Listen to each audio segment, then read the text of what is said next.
Recovering alcoholic and aspiring writer Jack Torrance agrees to be the new winter caretaker of the Overlook Hotel. Jack brings his wife Wendy and his son Danny to live in the isolated hotel during the harsh winter, where they soon learn that the Overlook is home to many evil spirits that are drawn to Danny because of his hidden powers, a psychic ability known as the Shining. Today we revisit the very first episode of Filmgazm and take a look back at a full year of podcasts and what doing this has meant to our lives. I'm Connor Eyzaguirre. And I'm Austin Johnson. And this is a very special one-year anniversary episode of Filmgazm.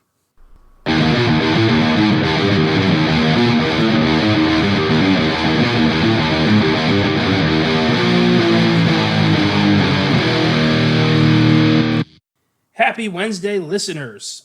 Some of you may have been here since the beginning when I did The Shining all by my nervous, shaky-voiced lonesome. I didn't go into the plot, and I didn't bring any flair to the show. That's what Austin provides. The flair, among other things. Now we've got a set formula, the rewind, This Week in Film, and so many more little things that make the Filmgazm podcast the most fun part of our week. After discussing The Shining, we're going to dive into the origins of Filmgazm itself, talk about how the website and podcast got started, and why we all do this for fun. Hope you enjoyed last week's dive into the Blair Witch Project and the Great Outdoors, as well as our surprise Sunday episode on The Invisible Man. Woo! Sorry about the weird echo in my voice on Blair Witch. We're trying to figure out what caused that so we can make sure it doesn't happen again. Isn't it obvious? Nerves. Nah, I mean... It's probably the witch. The witch was in the room with us, yeah, because she was like, you guys are talking about how I'm not real? If the you think there's a conspiracy?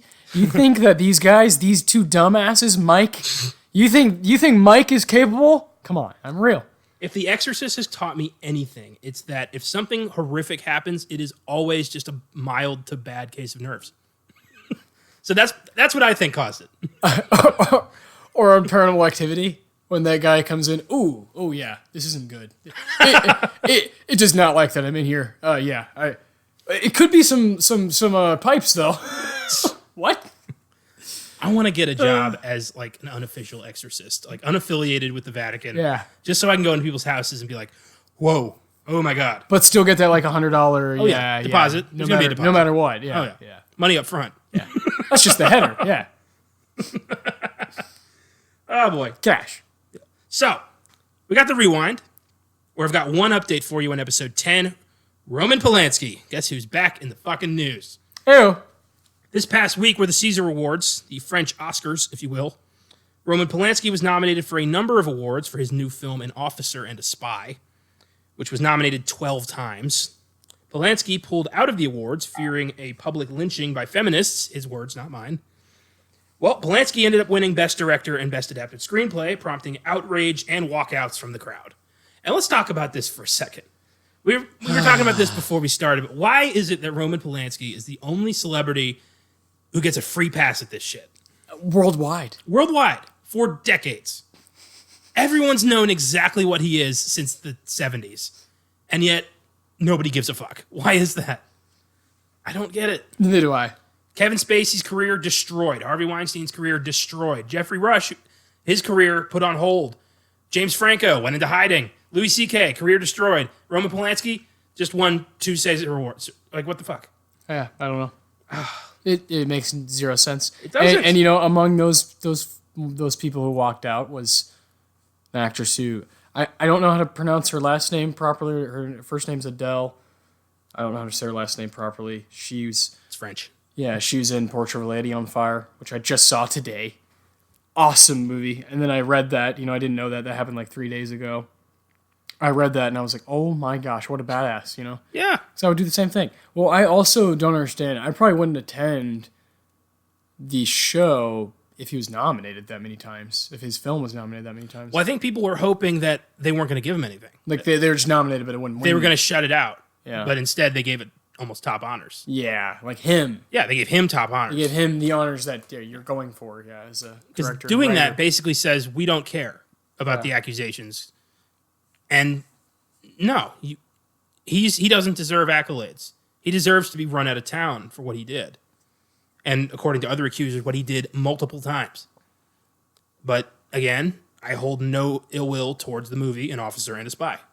Unless it's bad. I don't know. I haven't seen it yet. I haven't seen it. I have no idea. I plan to, because I watched all the rest of his fucking movies, and I Yeah, if I get my hands on it one day, I will. I got a I'll watch checklist. it. I got to work on here. But yeah, I just found that peculiar that nobody like he could do whatever he wants apparently. I mean, except for Return to the United States because he's got to be there to Yeah, stand trial. yeah. So, exactly how much do you love The Shining? Like, easily, without a doubt, top 10 movie of all time, Like, favorite, Oh yeah. For a long time now. For, like, years. That's been the case for years.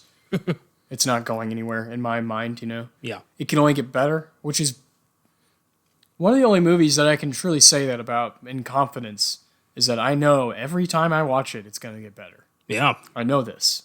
I've seen it 50 times. We know this. I think that's a Kubrick quality. Yeah, that's something I definitely, have noticed with his stuff. And of course, this is the big one. This is like This is the Kubrick film that even people who don't know who Kubrick is have seen. Yeah, exactly. It's more time relevant. Some of his films are a little bit older. Of course, like the 50s stuff, Fear and Desire and The Killing, and then 60s Stranger Love, and then even Clockwork Orange is 71. So it's like, hey, this stuff's for some people. It's just like people don't watch that old of stuff. Doesn't it hurt when you hear that? Very much so, because all those movies are so good. I know. But then you have The Shining in 1980. You have Jack Nicholson, this just monstrosity guy. Jack Nicholson at the top of his game. Yeah, you get Jack Nicholson at every single Laker game when Magic Johnson's playing. He's literally in the middle of Hollywood all the time in movies. He had this unprecedented run, of Chinatown, One Flew Over, and The Shining. You look back and you're like, wow, this guy just, he was the king. He was the king. During a time when De Niro was around, when Al Pacino was around, Jack Nicholson was the king. Like he was consistently up for stuff or for awards. And what's funny about The Shining is that we all know that it bombed when it came out. Partly due to it being, I didn't know this till today, it came out 2 days after, or 2 days before, one or the other, Empire Strikes Back. Yikes. Not a good time to release your movie. No, man. Not a good time. You're not going to make any money because no family is going to choose the weird horror movie with Jack Nicholson, who's known to do weird shit, over Star Wars. Star Wars! Yeah. At the time when Star Wars was literally the most popular thing on the fucking planet. Yeah, if you think I said Jack Nicholson was the king, doesn't matter. Star Wars is the palace, If Jack Nicholson's king, Star Wars is God. Yeah, Star Wars is the universe, yeah. Yeah. I am that I am. You don't challenge... We saw that with Cats. Yeah, you don't go up against Star Wars. Yeah. So The Shining has a fascinating history to me. Yeah. Of course, the Stephen King. I've read it. It's one of the like the 8 Stephen King books I've read. Yeah. And I love it. I love how different they are. I think they go hand in hand though, because they're both so fun, so weird and different that the differences make them appealing. But the film is what we're here to talk about, I assume. Yeah. On Filmgazm. Holy shit. What is there to say other than, the music's really good. Oh, yes. The acting's really good. Oh, yes. It's still scary. It really is. Oh, the writing's really good, the imagery, the cinematography, the steady cam, the fucking steady cam. Kubrick brought that shit into Hollywood. He fucking brought that into the United States, the game. He brought that into, mainstream directing. Holy shit, there's so much you can say about the movie. We could have a series about just The Shining here on this podcast. I'm totally confident in that. So I'll allow you, I know you feel probably just as strongly as I do, or maybe stronger about the film.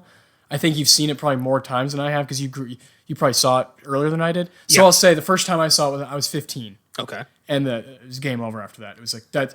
It didn't take me 2 times. It just was like, yeah, I just remember being like, that's really weird. I can't get certain images out of my head. And I remember falling in love with that idea of like, I can't get it out of my head. And that's when like horror became something that I was like conscious of. Oh.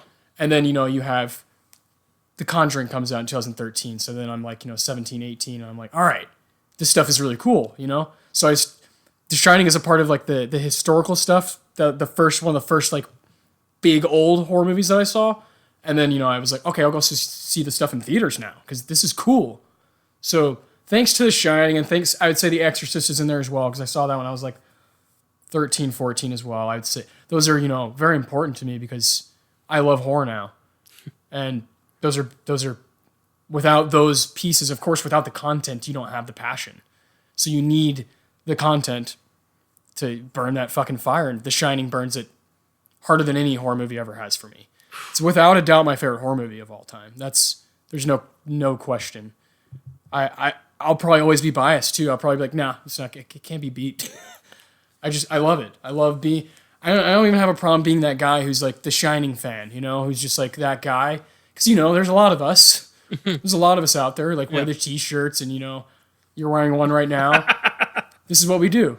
We love this shit and we're dedicated to it. And this episode here is going to, go into detail about what we think is actually going on in The Shining, what our theories are about this film, and maybe we can talk about the book a little bit because I know you've read it as well. So I'll let you take it away, man. I can go on and on about this movie forever, but I'll let you go so we can get on and talk about the plot soon. When I started this podcast last March, there's a reason I picked The Shining to be the first movie.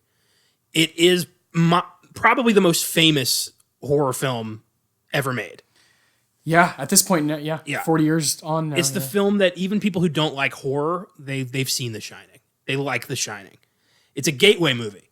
Yes. It's just scary enough to make an impact, but not so freaky that you're going to, never want to watch horror again. And it's not out of place. No. The scares are not like, oh, what was that for? It makes perfect sense. Yeah. This movie is all build up. It's all just watching a man lose his fucking mind alone in the Colorado winter. It's brilliant. It's pure brilliant. And it's the film that opened me to Kubrick. It's the film that, without this film, I never would have seen A Clockwork Orange, never would have seen Paths of Glory. So thank you for that.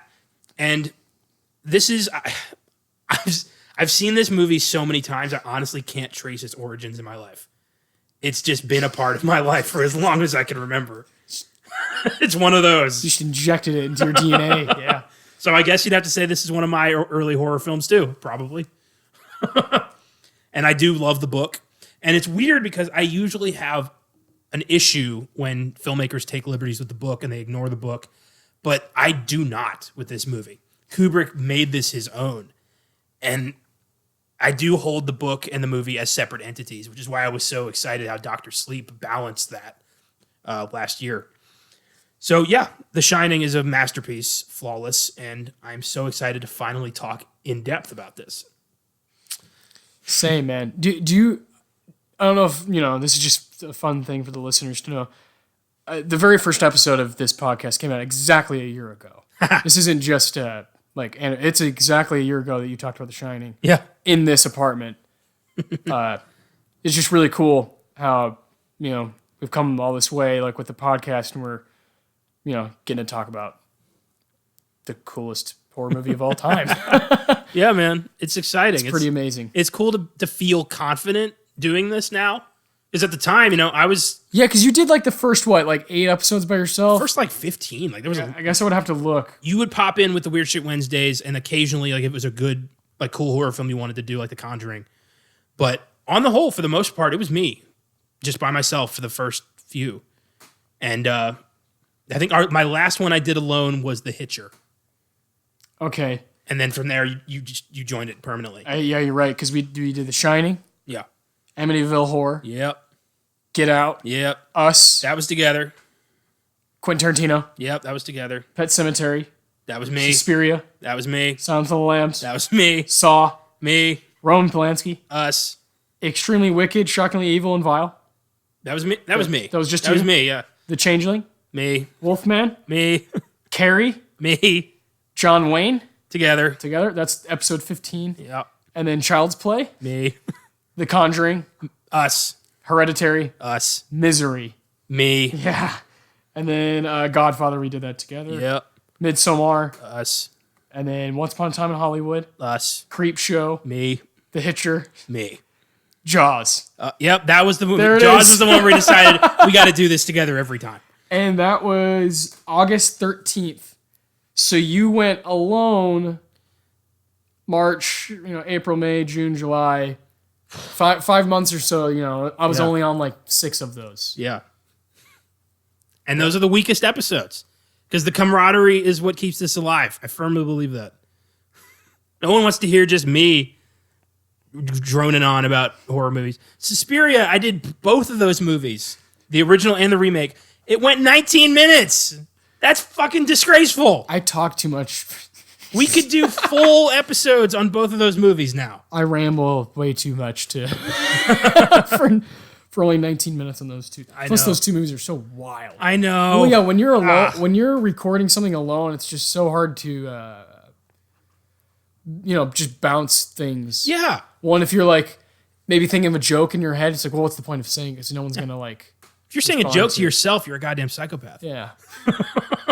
It's also fun to like talk about our fandom for Kubrick together, like go back and forth. You can't go off on tangents. When did you find Kubrick? Yeah, that's always fun. You can't go off on tangents when you're alone.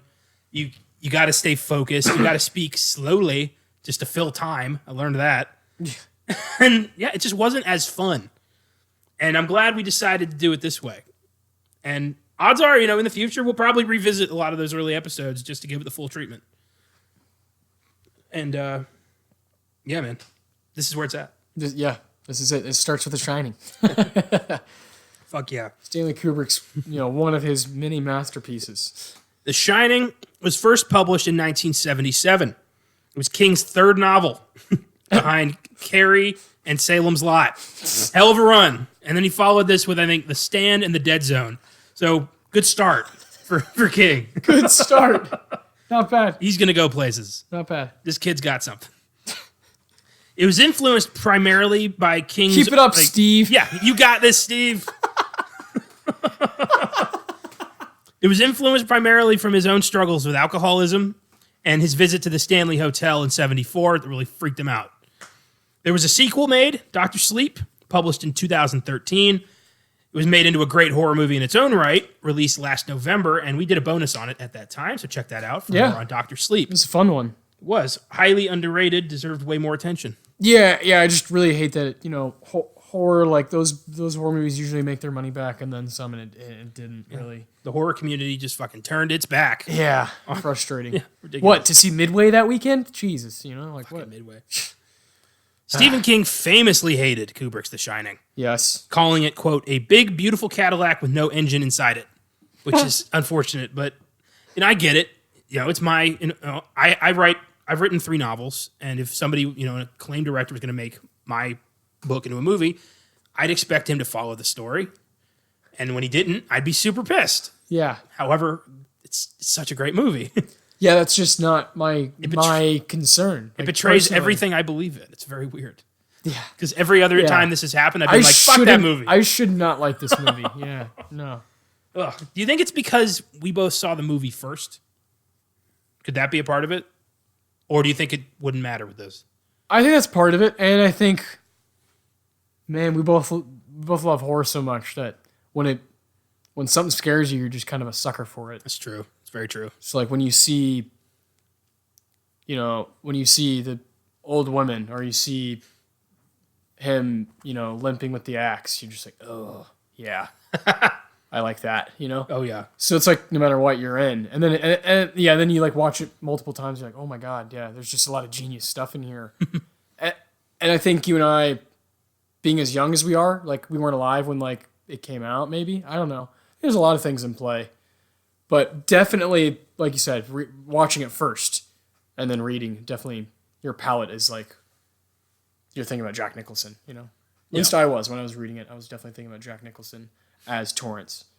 And I think King at the time, a big problem he had was like the book is about a guy more being like a victim, I guess. Yeah. Whereas this guy's a monster in the movie, Oh, he's insane before they even get there.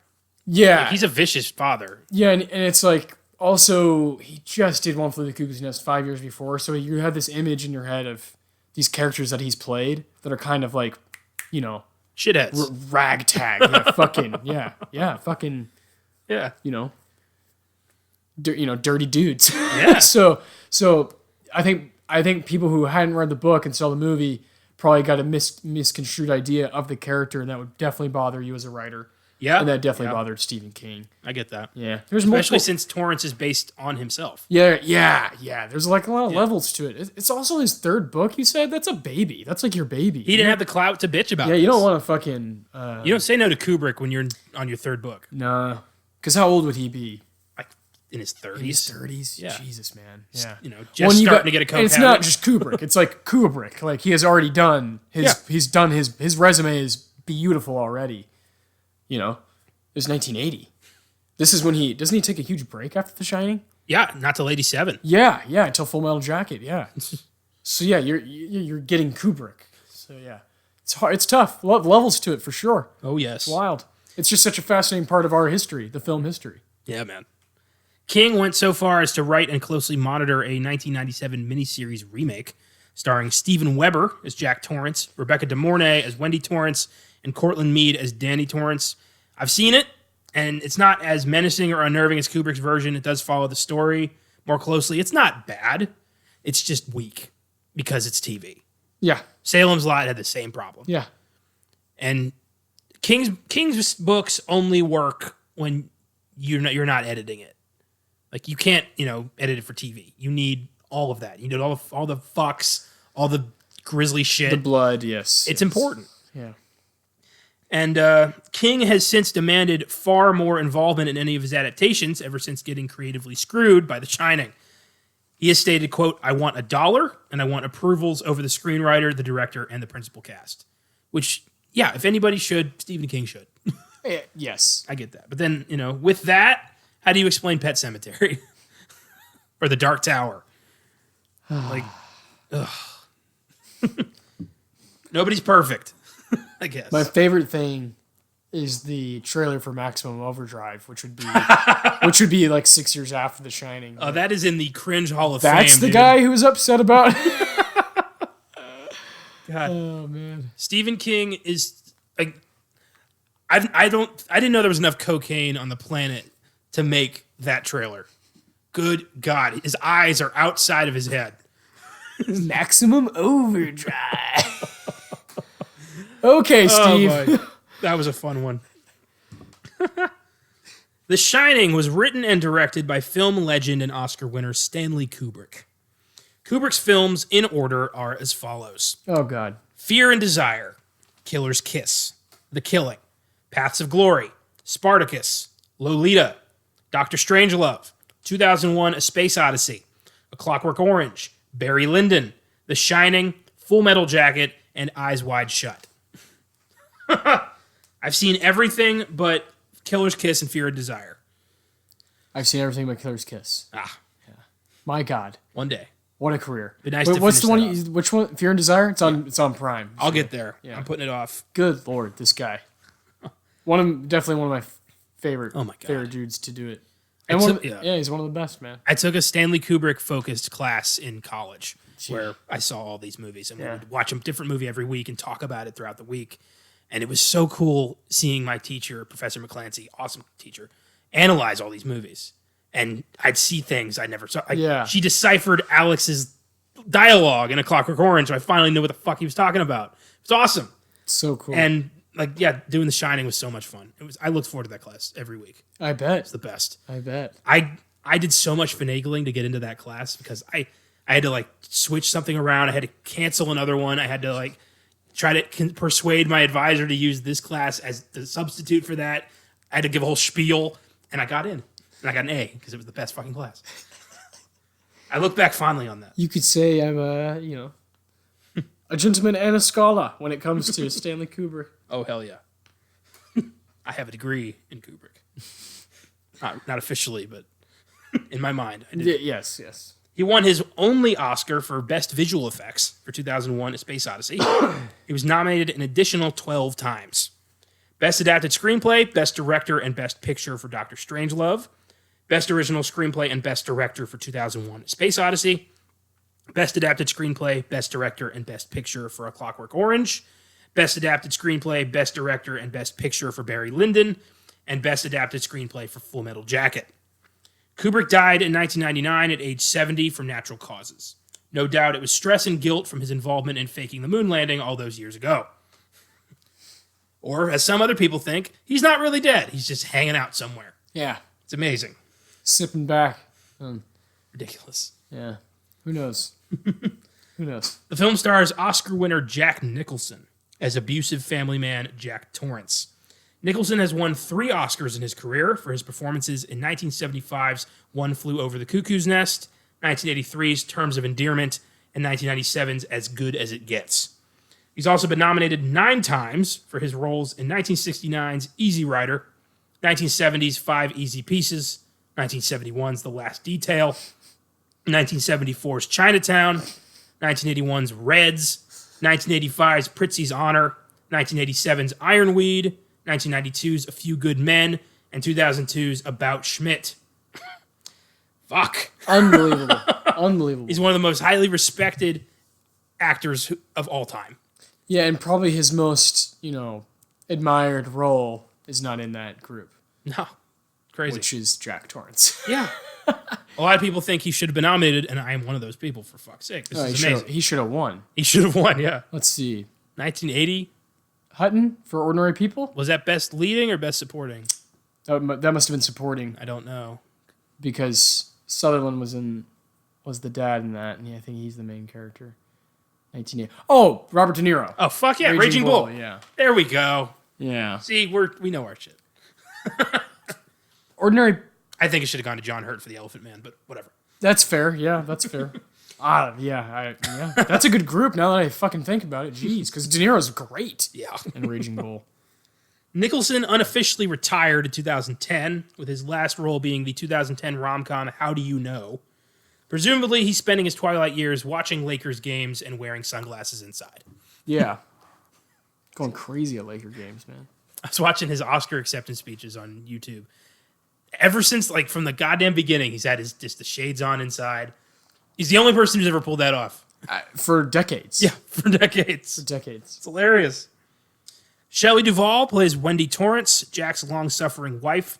Duvall has also appeared in such films as Annie Hall, Popeye, Time Bandits, Roxanne, and she was the host of the fantasy series Fairy Tale Theater, which ran from 1982 to 1987, and Shelley Duvall's Bedtime Stories, which ran from 92 to 94. Yeah. She was severely traumatized by this movie, never really got over it, and now she lives less than 10 minutes away from my family's house in Blanco, Texas. Yep. Definitely would like to talk to her. Oh, I don't know if I'd want her involved in my life because I feel like it would end up like The Shining. Yeah, I would definitely like to talk to her. And Danny Lloyd, who plays Danny Torrance, is now a biology professor at a community college in Kentucky. He had no idea he was making a horror movie at the time, since Kubrick didn't want to hurt the kids psychologically. He, however, had zero issue doing the same to Shelley Duvall. Yeah, it's like, all right. His treatment of her on the set left permanent psychological scars. She suffered from nervous exhaustion, hair loss, as Kubrick constantly berated her, saying, quote, she was wasting everyone's time. Kubrick, being a perfectionist, was likely trying to instill in Duvall, a sense of isolation, physical weakness, get her to improve her performance, push her to the limits. But Jesus, dude. Kubrick was known for going way over the line of appropriate, director-actor relationship. He was straight up abusive. Not just on The Shining, but, Clockwork Orange. He beat the fuck out of Malcolm McDowell. Yeah. He almost blinded him. So this was a new behavior for him. So there are numerous fan theories surrounding The Shining, most famous of which is likely the theory that the film is Kubrick's way of confessing his involvement in faking the moon landing. Conspiracy theorists point at Danny's Apollo 11 sweater as quote-unquote proof. Believe it or not, people still think the moon landing was fake. And not only that, but the recording everybody in America saw in '69 was a film set supervised by Stanley Kubrick, since he directed 2001: A Space Odyssey, and that was pretty damn close. Yeah. Other evidence includes cans of Tang in the pantry, and Kubrick changed the haunted room from 217 in the book to 237 because the moon is 237,000 miles away from Earth, despite the fact that distance is actually rounded down. These people, I never understand these people. Like, who has that kind of time to just constantly say, like, oh, I've cracked the Shining code. The moon landing's fake and Kubrick did it. No, it's not. Do you have any idea how many people would have to be lying for so long for the moon landing to be fake? You ever tried to keep a secret between just two people? For 50 years? For 50 years? Really? Everybody involved, everybody at NASA, every politician, every world leader are all in on this. They paid him off. And nobody has said anything for 50 years? Jesus Christ. It pisses me off. Oh, that pisses me right off. Really eats my lunch. Really grates my cheese. Another theory is that the film is about Native American genocide. From the Native American imagery decorating the hotel walls to the baking soda cans in the pantry having the brand name Calumet, which apparently means peace pipe. Also, the overlook in the film is built on a Native American burial ground, an idea that Kubrick added and wasn't in the book. For more info on these theories and a hell of a lot more, check out the 2012 documentary Room 237, which further dissects the many different interpretations surrounding The Shining. Oh, yes. And I know back last year I said, I'm going to check this out soon. Here we are a year later. I still haven't fucking watched Room 237. I apologize. And I guarantee, I'm not going to say I'm going to get to it soon, because a year from now, I'm probably still not going to have fucking seen it. There's so much to watch. Too much. My apologies. The Shining has an IMDb score of 8.4, Rotten Tomatoes score of 85%. It was commercially successful, grossing $46 million on a budget of $19 million, but it was critically panned upon release. These days, though, it's considered one of the greatest horror movies of all time and one of the greatest movies ever made, period. Yep. As well it should be, because it fucking is. All right. Without further ado, let's go into the plot of The Shining. Let's do this. So, we open on some foreboding as fuck music. One of the best scenes of the movie. Wendy Carlos delivered an incredible score. Boom, boom, boom, boom. Oh my God. It gives me chills every single time. Yeah. Brilliant. And you just see Jack winding his way across the, to the overlook. He goes there. Jack Torrance, alcoholic, recovering, kind of. Former teacher. He's interviewing for a caretaker job at the Overlook Hotel in an attempt to kind of rebuild his family after his volatile temper got him fired as a teacher, and also he violently hurt his son. So there's already turmoil here. The family's fractured. The hotel manager, Stuart Ullman, tells Jack, there's probably something I should tell you before you accept this job. It can get a little, emotionally demanding up here, mentally. And we had a caretaker once who ended up butchering his family with an axe. Would that unnerve you, Mr. Torrance? Jesus Christ. I love Jack's smile just slowly shrinks like, oh, shit. That's some story.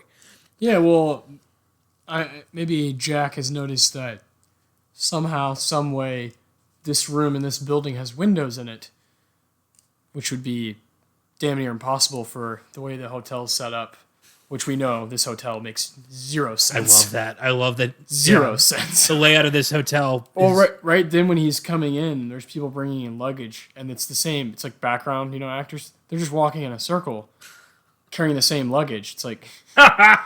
That's fantastic. I love stuff like that. That's that documentary 237. That's all it is pointing out little fun stuff. Well, Kubrick went out of his way to make sure the atmosphere was off. Yeah. Every scene has something, not right. Yeah. And that's, it goes a long way towards making you feel unsettled the entire time. And the map of this hotel makes no sense. Yeah. It never adds up. You got hallways that keep going. Yeah, like little Danny is never in like one spot. He never knows where he is. Oh, man. So Jack is like, I can assure you, Mr. Ullman, that won't happen to me. Yeah. Almost like looking at the camera with a big-ass wink. Okay. But, Ullman says, Delbert Grady. Or actually, he says, Charles Grady. I always wondered about that. Ullman calls him Charles Grady. Later on, Grady introduces himself as Delbert Grady. Yeah. So what's this guy's name? Who's right? Which Grady is it? Is it even the same Grady? Was there another Grady who killed his family? Fuck. Yeah. So he butchered his twin daughters with an axe and then put a shotgun in his mouth. So Jack acknowledges that this is quite unsettling. He appreciates Ullman telling him, but he doesn't really have a choice. He needs this job. It's all he's got. No one's going to hire an ex-teacher with a drinking problem. Yeah, no. No. Who wants to be a writer now? Yeah, all of a sudden. Everyone thinks they're a writer. I always find that funny in movies and books when people like get fired from their career and they're like, now I finally have an opportunity to write that novel I've wanted to write my whole life. Meanwhile, we meet Jack's son, Danny, and his mother, Wendy. And Tony. Tony. My dad's name is Tony, so it's always a little unnerving. He loves this movie weird. too. He loves this movie too. He firmly believes the moon landing was fake. So I'm sorry. Yeah, I don't. I'm not gonna say I'm neutral, but I don't have like a dedicated opinion because I haven't done enough research myself. It happened. That's where I would lean towards because that's what I'm thinking. I'm more on the side of like 50 years of that secret. Nah, yeah, no. People are too dumb. There's no way. You know what I mean? Yes, I do. So Danny has an imaginary friend, Tony, who lives in his mouth, and he talks to him. And Tony warns Danny about the Overlook, shows him an image of blood splashing out of an elevator, famous scene. And Danny freaks out and has a seizure. So Wendy brings the doctor to check out Danny. Danny's fine now, doesn't remember what happened, and tells the doctor about Tony, and the doctor's concerned, talks to Wendy, and that's when we find out that Danny angered Jack one night. Jack was drunk, viciously grabbed him, pulled his arm, dislocated his shoulder. And the doctor's watching Wendy tell this story with absolute horror on her face. Wendy's like casually like, yeah, it was an accident. The doctor's like, I should call Child Protective Services like right now. And Wendy said that was like 6 months ago and that Jack hasn't had a drink in 3 months or something like that. The math doesn't add up. So Jack's already fallen off the wagon at least once. They're such an unstable family. It's really sad. Yeah, we have no. As the audience, we never really see them like getting along. Not once. Yeah. So our perspective is just like, yeah, man. Yeah, this family sucks. Yeah, like they just don't get along, man. You know. So Jack takes Danny and Wendy up to the Overlook. They're going to live there for like the entire winter. Would you ever do a job like this? Yeah, I would. You're gonna murder your wife and daughter, or your girlfriend and daughter. You're gonna kill them. Don't trust it, man. Let me explain. I wouldn't. I would go by myself. I think that's even worse. Yeah, I would do it by myself. You can't do a job alone. Isolated for 3 months by yourself? That's horrifying. It's a lot of movies. Fucking hell. I would just write a lot of stuff for the website, you know. I'd be too freaked out. I'd be freaked out, but yeah, I mean, yeah. If you're asking if I could, I think I'd be capable. Yeah, for the right amount of money. Yeah. Nah, man. No. There's no way. No way. No, and there's like I know like Overlook, no, but like other hotels, like a Holiday Inn in the middle of the town, middle of like Albuquerque. Yeah. Sure. It's like just hanging out. I'll watch a hotel anywhere where it's not freezing cold and isolated. Yeah. Okay. So it's more about the location than just being isolated in a hotel. Well, and I don't want to be alone in a hotel where a lot of people died. Well, yeah, I definitely don't want to be in that hotel. If that's the question, yeah, I'd be having to get paid a lot because like 3 months of being in the Overlook alone. Alone with no way of leaving, too. Yeah. You're stuck. This is it for 3 months. With a shit ton of ghosts. Yeah. And Scatman Crothers every now and again coming in. Like, are you gonna kill him or are you gonna keep your cool? If I had the shine, I especially wouldn't do it because they're gonna get in my head. Do you have the shine? Are you telling me something? Pretty sure I would have known by now. I thought you were going to say, pretty sure I do, and like go into a story about. Well, there's this one time in middle school, but I can't be sure about that. I mean, the kid never came back to school, so how can I know? Oh my god. You're only in trouble if you get caught, folks. All right. So Jack takes his family up to the Overlook, and the drive there is so goddamn tense for no apparent reason. Danny just says he's hungry, and Jack just angrily goes like, "Well, you should have eaten your breakfast." Like, damn. Jesus. And he starts telling Danny about the Donner Party, which is pretty dark subject matter for a little kid. For those of you who don't know, the Donner Party got snowed in and had to resort to cannibalism in order to survive. That the kid's just like, wow. Wendy doesn't ever try to stop this. Wow. It's very clear who the dominant parent is in this relationship. She's afraid of Jack because Jack's shown in the past what he's capable of. Sad. So they arrive at the Overlook just as it's closing. We meet the head chef, Dick Halloran, played by Scatman Crothers. And he recognizes Danny's telepathic ability and says to him, how'd you like some ice cream, Doc? Without moving his mouth. Hey, Doc. He tells him that he has a gift. Dick's grandma used to call it The Shine. And that's where the movie's title comes from.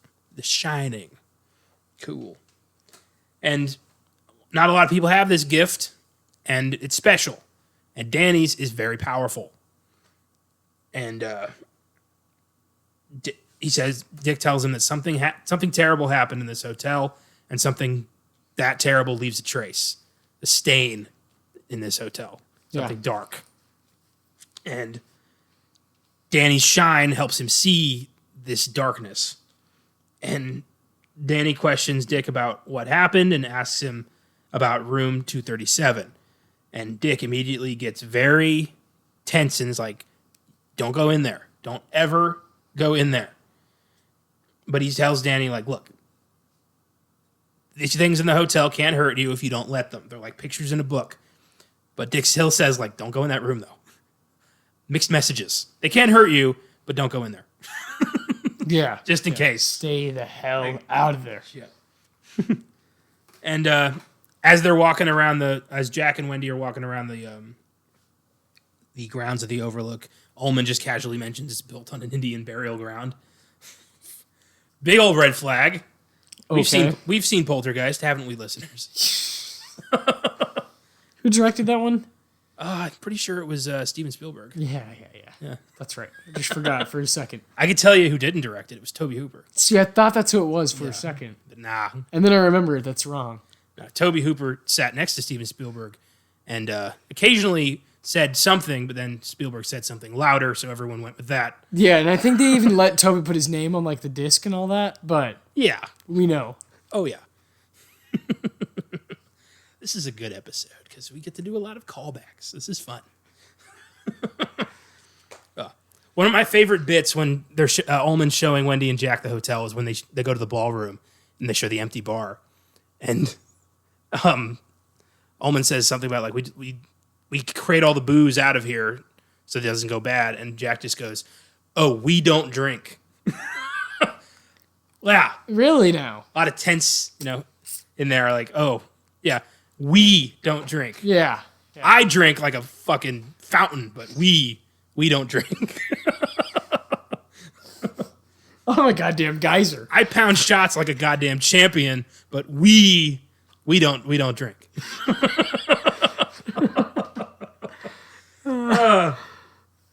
So as soon as Dick and Ullman leave the hotel, leave Jack to his own devices, Jack's mental health starts slipping away. Starts to wane a bit, yeah. He starts writing his novel or his script or whatever the hell he's doing. And he has writer's block. He doesn't sleep very much. He's irritable. And Wendy goes in to talk to him about something. And Jack just goes, I told you not to interrupt me. Whenever you hear this, like clicking of the typewriter, or whenever you don't hear it, don't fucking come in here. Like, yeesh. God damn. Such a stable relationship. Oh yeah, yeah. Really, they really allow each other to flourish, I saw this. find their strengths. I've seen this at the Draft House on the big screen twice now, and part of the pre-show they show and somebody made their own trailer for the Shining, but they edited it like it's a family comedy called Shining, and it is so clever. I recommend looking that up. It's That's so wonderful. Yeah, cute. I'll have to see that. That's fantastic. So Wendy and Danny, they walk through the hedge maze, and I would never go in the hedge maze. That's a huge hedge in the winter. I mean, we see at the end what happens, but I would never fucking go in there. So many mistakes. No, man. Looks kind of fun. No, Not in the winter. You're gonna die. You better know. you're gonna die, clown. You better know where you're going. I would survive every horror movie because I'm not gonna make these stupid ass decisions. Yeah, I guess I'm the character who dies about 45 minutes in. Just made a couple too hasty decisions. I think I can go in there, find my way back out. Danny's driving his big wheel around the hotel, and there's the sound design of just the wheel on the floor, and then the nothingness of the carpet, and then wheel on the floor, and then carpet. Yeah, So clever. And then he runs into the Grady twins. These two twin girls. Iconic. Everything in this movie is iconic as hell. yeah. And they're just, come play with us. Just the outfit. come and play with us. Hello, Danny. Creepy ass British children. Ah! He closes his eyes, opens them, they're gone. Crisis averted. Yeah, all you gotta do is close your eyes really tight, like Danny.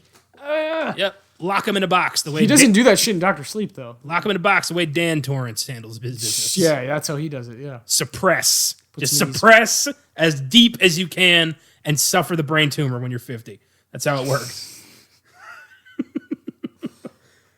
There's no way in hell this supernatural ability is not nuking some brains.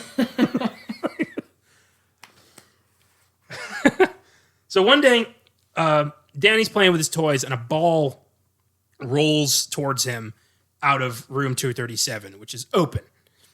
And Danny, not remembering Dick's very stern warning, goes into the room. And at that moment, Wendy comes running up from the basement. She's doing Jack's job. She's taking care of the boiler. She's making sure everything's running smoothly. Jack is just sleeping and writing his novel. Ugh. She runs up hearing Jack screams. And he wakes up and says he had a horrible nightmare where he took an axe and chopped Danny and her to pieces. And Wendy does not handle that well. She's like, well, everything's going to be okay. We're good. We're good. No. Yeah. Maybe you can get some writing done today, honey. Knowing full well that he is totally capable of doing that. Yeah. I had a dream about it. Ugh. Danny shows up at the other end of the room looking frightened, sucking his thumb, and he's got bruises on his neck. And Wendy demands to know what happened. Danny doesn't answer, and she immediately accuses Jack of hurting Danny. And Jack's just like, what? Not me. Whoa. But Wendy immediately turns into Tiger Mom and is like, shame on you. You son of a bitch. How dare you? And Jack's just like, who the hell is she to accuse me? He's furious, and he's just wandering through the hotel, like waving his arms like a psycho. I love that. It's like a goddamn Bigfoot. Yeah, yeah. And he goes to the bar, his safe place, his happy place. Yeah, safe, I don't know, but yeah, happy. Safe for Jack. Jack safe. So he sits down at the empty bar, looks straight at the camera, and goes, "Hello, Lloyd." Kind of slow tonight, isn't it? And then laughs at the camera, and that's probably my favorite little bit when he just laughs iconically at the camera. That laugh is better than his Joker laugh. Yeah. That scene is the first thumbnail of the Filmgazm podcast. Because I was enamored. Oh, so great. And we meet Lloyd, who shows up after Jack says he would sell his soul for a drink. The bartender, Lloyd, serves him a drink. This is all in Jack's head. Or is it? We don't know. Because he did say he'd sell his soul for a drink, and Yes. then Lloyd shows up. And Jack doesn't even, casually mention there's somebody else there. He's not freaked out by that. He's just like, I'll take the drink. Yeah. No. Yeah. Take what you can get. Ugh. So this is where Jack unloads his problems. And he calls Wendy the old sperm bank upstairs. Ugh. Jesus Christ. He's like, I didn't lay a finger on him, goddammit. I love the little son of a bitch. Ugh, so creepy, man. Jack's descent into madness is so perfect. It's Jack Nicholson. He's so good at playing crazy people. What do you want me to do? Go crazy?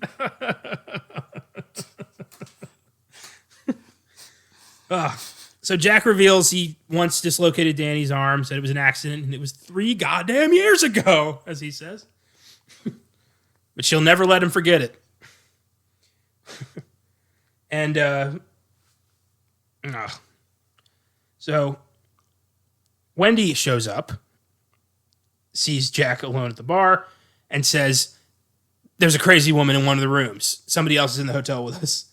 And I love Jack's just like, are you out of your goddamn mind? The dialogue is so great in those.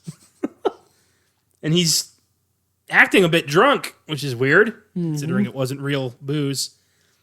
And he agrees to go have a look in room 237. He goes up there, and during all this, Danny contacts Dick Halloran using the Shine. Dick's in Florida, feels Danny's presence, and decides to go make his way back up to Colorado to help Danny. Let's talk about Dick's bedroom. Oh my God. What a stud. Was not expecting that the first time I saw this. No, not at all. It's got a couple naked ladies on the wall.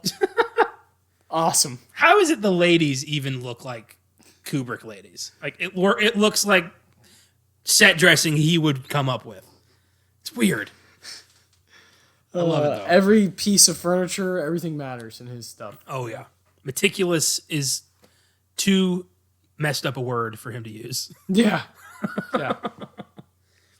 So Jack goes into 237 and it's creepy.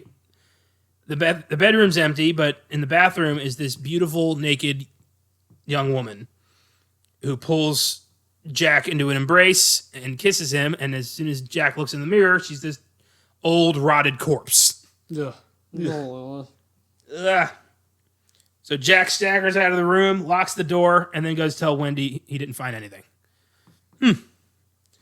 Wendy suggests they take Danny to a doctor, and Jack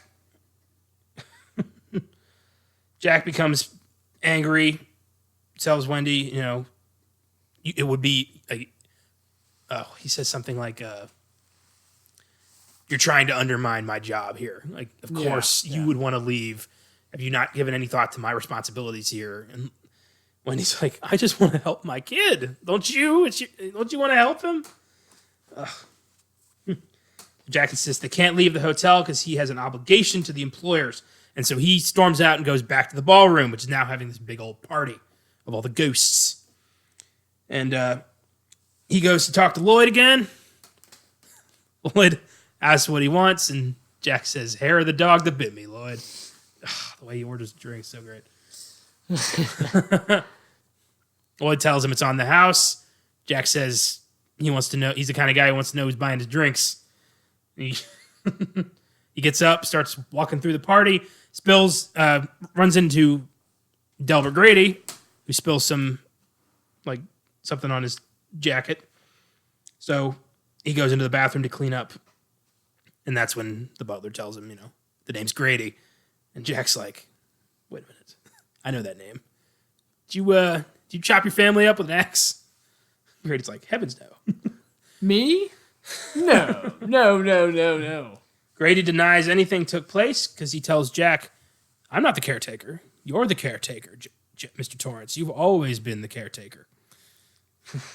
You can see why there's so many theories surrounding this movie. There's so many different interpretations. I still don't really, I don't have my own. I am 100% convinced the ghosts are real.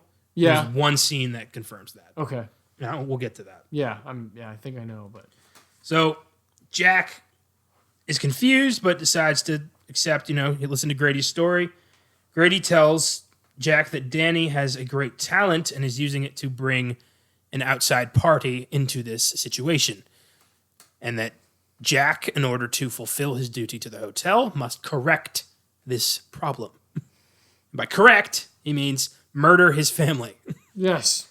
And for some reason, there's an obligatory N-word in here. I don't get why. I don't like it, but it's here. It's someone necessary to. Yeah, I know. So back in Florida, Dick has not been able to talk to anybody. He hasn't been able to get a hold of Jack or Wendy at the Overlook. He's worried, so he books the next flight to Colorado. At the Overlook, Wendy gets a baseball bat and starts looking for Jack. She's going to leave the hotel with Danny regardless of what Jack wants, but she's armed just in case she has to make a point. She goes to the lounge and sees Jack's manuscript, the book he's been writing the entire movie. And it is hundreds of pages of the phrase, all work and no play makes Jack a dull boy, written over and over and over again. And it's so unnerving. The implications of this. As she starts taking the pages and you see that they're same. He's literally They're typed differently, though. They're all... Yeah. Oh, he's never been her Jack. He's been crazy the second they got here. Ew. And Jack shows up behind her and goes, "How do you like it?" And she panics and Wendy tells him, I'm taking Danny and we're going to go find a doctor. It's not safe here. And Jack says, that's not happening. And they start walking up the stairs. Jack Nicholson does not blink once in this scene, by the way. Dedication. Ugh. Wendy screams at Jack not to hurt her. Jack says, "I'm not going to hurt you. I'm just going to bash your brains in. Going to bash him right the fuck in." Ah. So great. And she beats him in the head with a bat. Yes. And he goes down like a sack of potatoes. It's awesome. Goes straight down the stairs. It's good for a minute, yeah. And then he gets back up. Yeah. He injures his ankle. Wendy drags him to the pantry, locks him inside, and as he regains consciousness, he tells her that he sabotaged the radio and the snowcat. "You got a big surprise coming to you." I watched some behind-the-scenes videos of The Shining, and it was crazy to see Kubrick in the zone. Dude, I bet. And this scene especially, I saw, Jack Nicholson was laughing psychotically, and then Kubrick yelled cut, and he just immediately went back to Jack Nicholson. He's like, "How was that?" It was really weird to see, a master in the works like this. Whew. Not losing his mind. That was cool. He just shut it off. That's amazing. So cool. So yeah, Jack fucked up the radio. He fucked up the snowcat. They can't get out, and they can't call for help. So she goes outside to check on this, confirms it. And a few hours later, Jack gets roused from a nap by Delbert Grady's voice, who says that he's disappointed, and he hoped Jack had more in him. Jack assures him he's going to get this done, just if he gets one more chance. And this is the scene that proves the ghosts are real. The pantry door unlocks. There you go. Yeah, he never would have been able to get out of there without the help of the ghosts. Yeah. And he does. He leaves, grabs an axe. Oof. Wendy has fallen asleep. Danny is in a trance, carrying a knife and muttering the word "red rum." Which, that's one of my gripes with this movie. The red rum thing doesn't get explained. It's just kind of creepy. Red rum has some more significance in the book. Yes. He writes "red rum" on the bathroom door. It looks really cool. Yeah, it's that image is pretty cool on the door. Yeah. Red rum. Red rum. Red rum. Red rum. Yeah, it's just becoming iconic. Oh, yeah. Cultural thing. So she's shouting it. Wendy wakes up, holds him, and then sees the reflection of the bathroom door. Backwards, red rum is the word murder. Oh my God. The music kicks in with that weird, I don't know what instrument that is, but it's unnerving as fuck. It sounds like a pots and pans almost. That exactly that. Yeah, there's like too many noises for your mouth to make because there's that da, da, da, da, da, da, and there's also the like yeah, it's nuts, man. That's like my favorite like touch in this movie is that music is like there's nothing else like it. You have a lot of people doing the like drone like wah wah wah, or movies that have done something similar, but that bop, bop, bop, bop, that really fast paced, it's like nothing like that. That part of the score is just gold. Yeah. Absolute gold. It basically tells you, like, all right, shit's about to get real. Yeah, well, it's like the ultimate, all right, last 30 minutes of the horror movie, here we go. It's like that. The sweet spot. It's the signal, get in your seat, motherfucker. Yeah. So they start hearing banging noises coming from the hallway, and it's Jack swinging an axe at the door. Wendy grabs Danny, locks them both in the bathroom. She opens a tiny window in the bathroom and pushes Danny out. He slides safely over the snowbank to the ground. She can't get out. She's too big. And Jack starts breaking down the door. And I read that Jack went through so many doors because Jack Nicholson was a volunteer firefighter. So he knew how to take a door down with an axe fast. That's awesome. He was going too fast. He had to slow himself down in order to get the right shot. What a badass. I know, right? Jack Nicholson, man. Oh. He chops his way through the front door and goes, Wendy, I'm home. Yeah. Legendary. Jack, he starts taking down the bathroom door. Wendy has a knife, and he chops away one of the panels, sticks his head in, and goes, here's Johnny. Maybe the most iconic bit of the film. It's on all the cases for the DVDs, all the posters. Well, yeah, that's something that people quote and they don't even know what it's from. It's like one of those quotes. Yeah. Here's Johnny. I didn't know. Like when I was like a young kid, I remember hearing that. I had no idea what that was. I didn't know who the hell Johnny Carson was. Yeah. Yeah. What are y'all talking about? And that's improvised. Yeah, he's just Jack Nicholson's on a different level. The last 20, 30 minutes of the film. He's lights out. God. Jack sticks his hand through the door. Wendy slashes at him. Jack leaves. He recoils like, oh! Just like a monster would, like, yeah. Like when a monster, like in a movie, or like in the Lord of the Rings, like one of the bigger gets like hit in the eye, and they're like, oh, yeah, they fall down or whatever, and like, yeah, you got to regroup, and they come back. Yeah. So Jack hears the approaching of another snowcat, and goes and waits in the hall. It's Dick. Dick has shown up. He walks into the hotel, calls out, gets no reply. Jack jumps out from behind a pillar and gets Dick in the chest with an axe. It's so you don't expect it. You think Dick's there to save them, and Jack just cuts him down immediately. And the music starts again. Da, da, da, da, da, da. And Danny screams because he feels Dick die. Oh, man. Oh.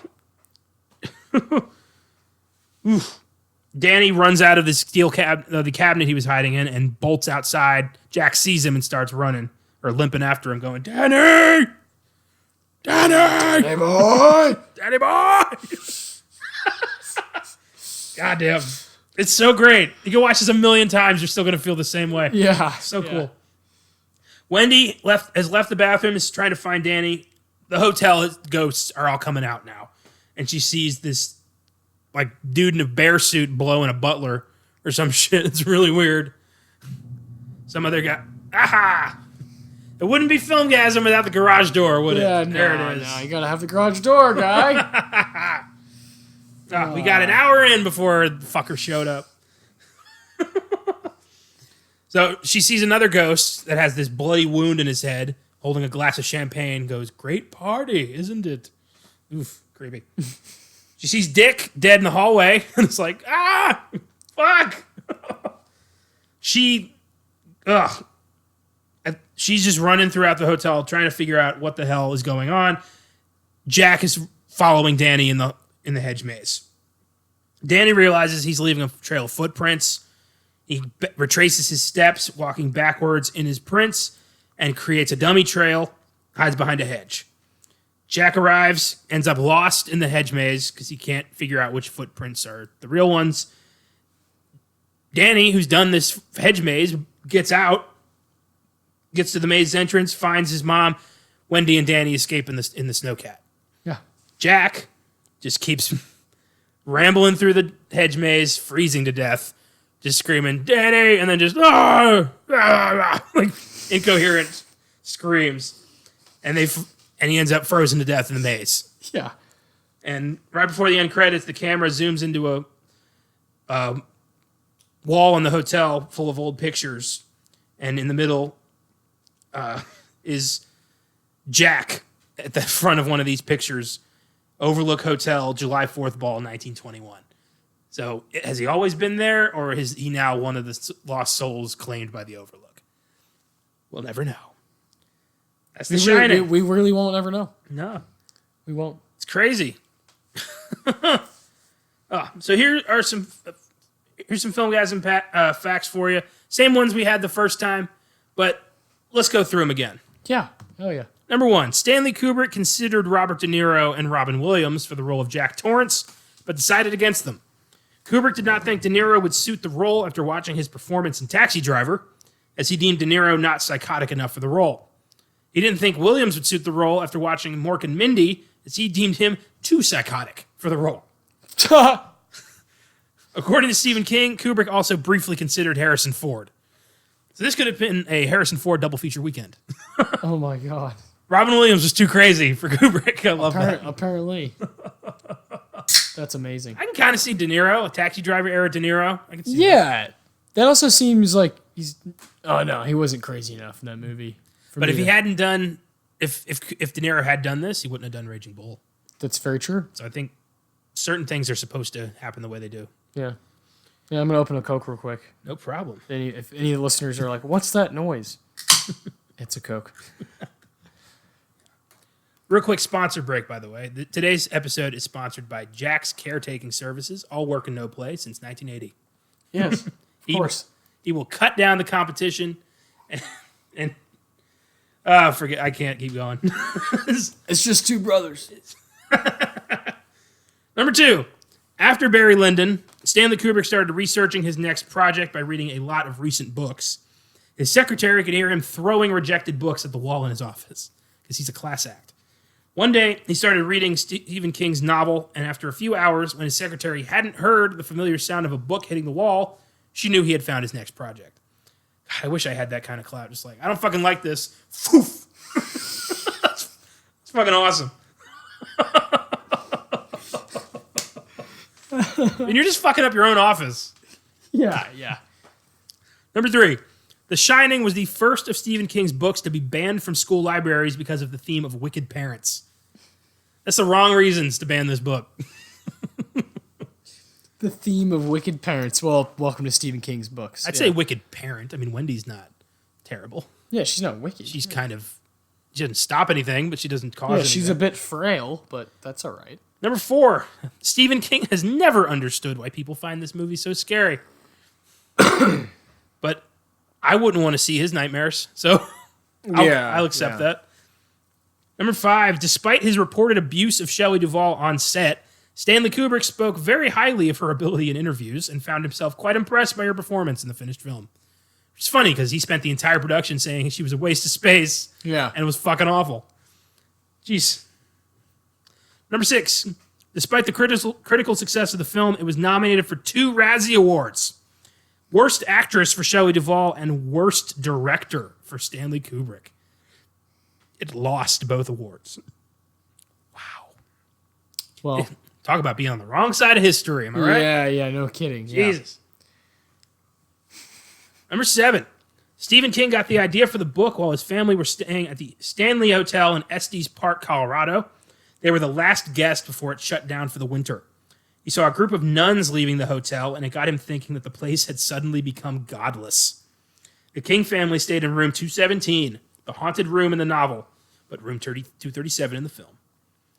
The Shining has one sequel, 2019's Dr. Sleep, which stars Ewan McGregor as Dan Torrance, an alcoholic using his shine to help the elderly pass away peacefully.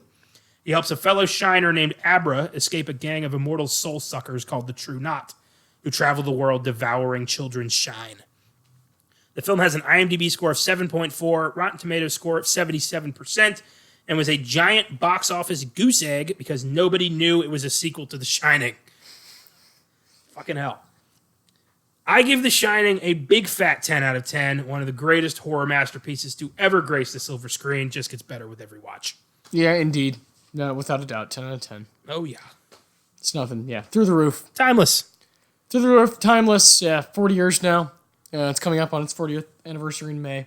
Oh, wow. Just, yeah, perfection. I hope we get a 4K restoration at the movies. That'd be really cool. That would be nice. That'd be very cool. So we've got write-ups from our two Filmgazm contributors, Caleb Leger and Josh Allred. So let's see their thoughts on this one. Oh, yeah. Caleb's up first.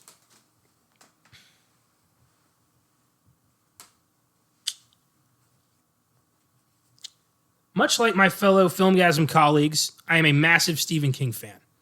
As I was first discovering his work in my youth, I came across The Shining at my local library. I checked it out and gave it a go, and ended up not taking me too long to finish as I was completely engaged with the story of Jack Torrance losing his sanity at the Overlook Hotel.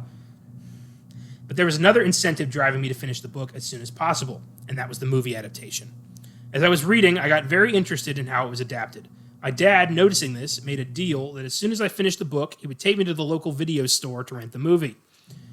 Well, cue a weekend night with my dad, some snacks, and the movie queued up. And it turned out I wasn't ready for the sheer brilliance that would play before my eyes. By this, I mean how a movie could simultaneously be a terrible adaptation, but also one of the best horror films to ever be made. I can see why King has openly hated this film for years, but I can also see why it has gone on to become a classic. A lot of credit has to go to director Stanley Kubrick. This man is a legend for a reason, and his directing skills on display here are top-notch.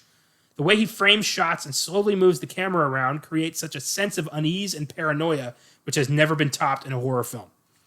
This film is unsettling to watch at times. Another good chunk of that credit also goes to star Jack Nicholson. Even though his portrayal is nothing like the book, he still creates a character all his own, one that has become iconic. He's absolutely menacing and delivers several memorable lines of dialogue, my personal favorite being, "Wendy, darling, light of my life, I don't want to hurt you. You didn't let me finish my sentence.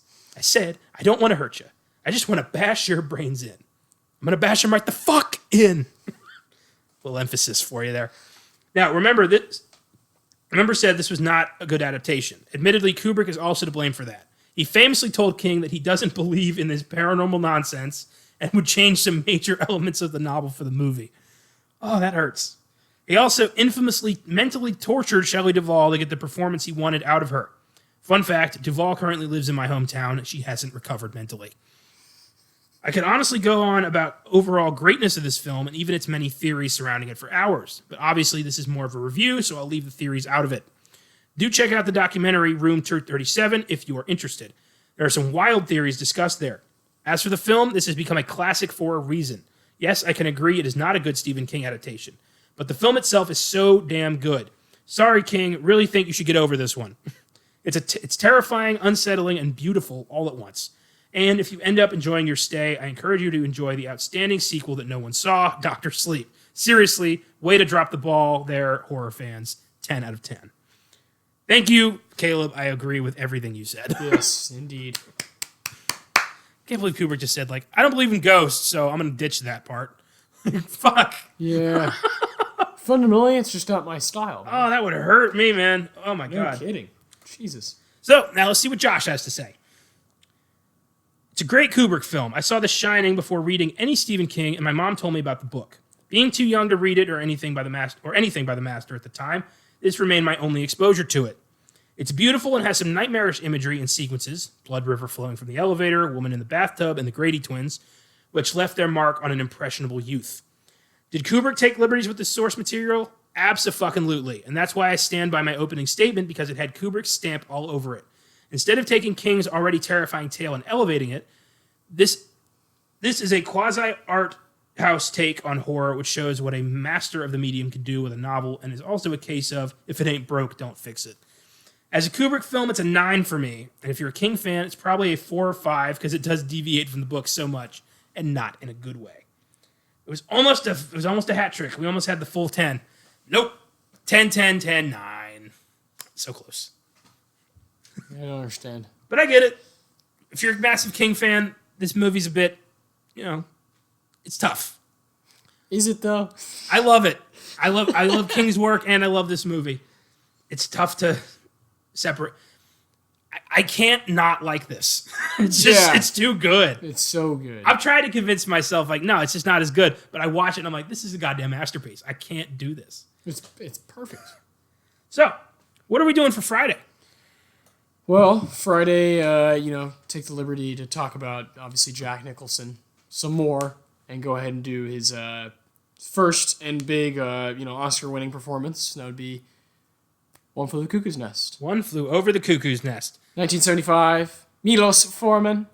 Obviously, giant success. 9 Oscar nominations, won the big 5. Yep. One of 3 movies to do so. So it's just, monstrous movie. One of my 10 favorite movies of all time. Can't wait to talk about it. Oh, for sure. It's fantastic. And I don't think an actor like has 2 performances that you could point to and be like, I play crazy the best. Come on now. And then 9 years later, he was Joker. Yeah, man. Yeah, Jesus. Whew. Crazy. If you gotta go with a smile. So, let's see what happened this week in film. The title for the next Jurassic Park movie was revealed. It's currently titled Jurassic World Dominion. Colin Trevorrow is returning to direct. Sam Neill, Jeff Goldblum, and Laura Dern are all returning, as are Chris Pratt, Bryce Dallas Howard, Jake Johnson, Omar Sy, and B.D. Wong from Jurassic World. It's set for release on June 11th, 2021. And I'm excited. Me too. It's cool to see the original 3 coming back. Yeah, and, I love dinosaurs, so. But I am wondering, like, what more can they possibly do? I don't know. There's only so many times you can do Dinosaur Park is a bad idea. Yeah. But we'll see. Disney CEO Bob Iger unexpectedly resigned, naming Bob Chapek as his replacement. Chapek was in charge of Disney's merchandise, a big responsibility, and now he's the head of the House of Mouse. Iger's contract was up in 2021. He just gave it a little shove for reasons unknown. This was a big shock, and I'm wondering, what is this going to affect? Is Chapek going to have, is he going to want more control over certain things? Like Marvel or Star Wars. I don't know. We'll see. I hope not. Next up, Steven Spielberg will not be directing Indiana Jones 5. Instead, he's courting Logan and Ford v Ferrari director James Mangold to replace him. Harrison Ford is still reprising the role of Indiana Jones for what is likely the last time. James Mangold, interesting choice. I like it. Cool. It'll be the first indie film not directed by Spielberg. Yeah. But if you had to pick somebody, that's a really cool pick. Yeah. He's already proven he can do, iconic character on his last legs really well with Logan. Yes. So it'll be interesting to see what he brings to Indy 5. Yeah. Next, Antonio Banderas has joined the upcoming Uncharted movie, joining Tom Holland and Mark Wahlberg. Ruben Fleischer is now officially directing, and here's hoping they can finally get this thing off the ground. The film is as cursed as the lost cities in the game. Yeah, no kidding. And I've been replaying the Uncharted games lately, and they're so much fun. Yeah, they're beautiful games too. And I really don't want them to fuck this up. Yeah. I want this to be good. You want it to get done though, yeah? Yeah, but I want it to be done right. Yeah. Next up, Inside the Actor studio host James Lipton has died at 93 years old. Shame. He was a great interviewer, iconic, known these days mostly by his Will Ferrell's portrayal of him on Saturday Night Live, which Lipton was a big fan of. Yeah. And that was just sad to hear. Yeah, of course. I like James Lipton. Next up, Oscar-winning actor Timothy Hutton has been accused of rape by Canadian ex-model Sarah Johnston, who claims that Hutton and a friend raped her in 1983 when she was 14 years old. Hutton, of course, denies the claim, and Hutton's TV show Almost Family was immediately canceled following this news, and I'm interested to see where this goes. If this is true, he's a goddamn monster and he deserves to go straight to prison. Yeah. If it's not true, I feel sorry for his career. But we'll see. We don't know anything beyond the accusation, so we can't make any assumptions yet. Finally, trailers. 2 big trailers came out this week. First up, Jordan Peele's Candyman. Looks fucking fantastic. I'm very in for this. Yeah, it's going to be really cool. Looks really creepy. I'm so excited they brought Tony Todd back. And it's going to be a continuation. Which it's going to be like Halloween. No, continuation. Exactly. Next, and get ready for a rant, Disney's Artemis Fowl. Looks like pure garbage. Nobody even picked up the goddamn book. I am a very big fan of the I Artemis don't know Fowl anything series. about it. It's such a cool idea, and the movie is completely wiping out the book. Not even close. They read the back cover and were like, all right, child billionaire, fairies, all right, let's do this. No, he's the villain of the first book. He's not incompetent. They're not friends. The movie looks fucking asinine. I'm so upset. That sucks. I've been waiting for this movie since I was like 8 years old. Yeah. And now I'm getting this garbage. Son of a bitch. Bastards. Damn you, Disney. How is you and Culfer okay with this? The author. Like, why is... God damn it. Money. Fuck. Disney's like, how much do we need to get you to shut up and give us your idea? Motherfucker. Well, thanks for listening to our revamped Shining episode. Happy anniversary to Filmgazm, and thank you all for making it this far. We appreciate any and all listens from then to now and beyond. Next week, we're diving into one of the most disturbing horror movies ever made. Our first journey into Japanese horror, a film from cult director Takashi Miike, 1999's Audition. A widower holds an audition for a new girlfriend, and the one he takes a liking to turns out to be a psychotic torturer who shows him the meaning of the word pain. I've been putting this movie off for years because I know it's going to fuck me up. But I'm going to watch it for your entertainment pleasure. You're welcome in advance, listeners. Stay tuned for Cuckoo's Nest on Friday, and now let's talk about the history of Filmgazm.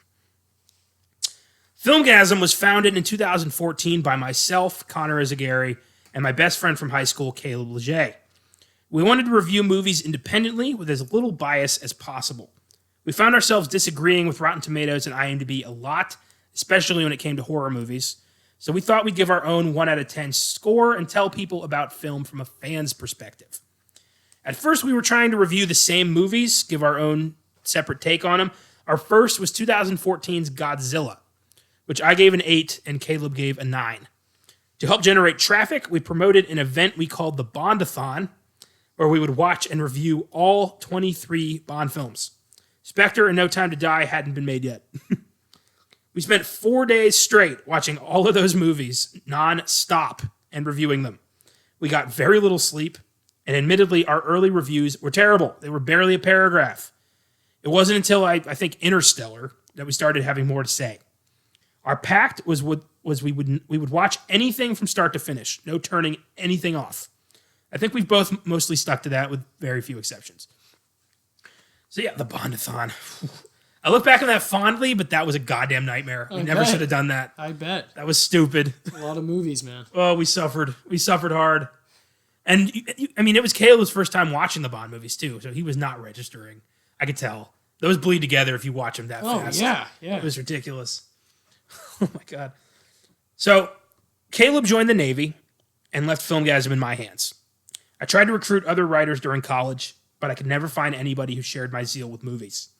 I spent 3 years, roughly, curating the site by myself, just reviewing whatever I watched. I built a hefty catalog of films for the site during those years.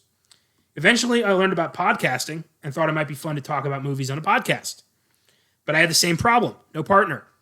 Nobody wants to hear a podcast about movies done by one guy. It's boring, as I'm sure y'all can attest to if you've been here since the beginning. The early episodes are some of the worst, where it's just me droning on, and the episodes are less than half an hour long.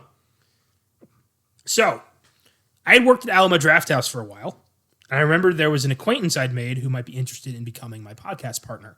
So I reached out to her, and we met for lunch. And the first generation of the Filmgazm podcast was born, hosted by Connor Eyzaguirre and Ashley Gorham. Now, there may be some of you who heard those episodes. I've since removed them from YouTube, which was the only place they were, because they were god-awful. Neither of us knew what we wanted. It was unscripted. The films were all over the place. I was trying to juggle at least 5 different series inside the Filmgazm umbrella. The audio was weak. It was a shit podcast. It was never going to go anywhere. And I have no problem saying it now, Ashley was a big part of that problem. She wasn't nearly as committed to it as I was. She was a bit flaky with the recording schedule. We go weeks without an episode sometimes. Due to this and other personal reasons, we had a falling out, and the first podcast imploded. But I had gone back to work at Alamo Drafthouse during this time, and while at Drafthouse, I met someone who shared my unconditional love of movies. A fellow writer with heart and soul who had something to say. And all he was missing was a platform. His name was Austin Johnson, and I'm proud to call him one of my best friends. Just when I thought I'd gotten out. Oh. Yes, indeed. Together, we rebuilt the podcast from the ground up, found a hosting site, worked out a release schedule, and did the work. And we haven't missed a Wednesday yet. No, we have not. I've been out of the country. You've been out of the country. Yep. We always find a way. Yeah. Together, Austin and I founded the Filmgazm podcast, one that we're very proud of and constantly improving. We brought on board my cousin Ryan Leone to do the music, a badass intro, and eventually a badass outro that we simply adore. Counting bonuses, we're nearing 100 episodes. And we're about to cross 1,400 downloads on iTunes. That may not be a lot to the big podcasts out there, but it is everything to us. So now that we had a consistent podcast, the next step was to somehow get Caleb back in the game. He started sending us his written thoughts on some of the movies that we chose, and I read them out loud. He brought in his friend and fellow movie lover Josh Allred, who has become a central part of the Filmgazm team, contributing reviews of off the wall weird horror movies mostly, and also managing our Twitter page. So now I've got what I've always wanted for Filmgazm, a team of people who love movies as much as I do, and I couldn't be happier with my team. So what does Filmgazm mean to you, Austin?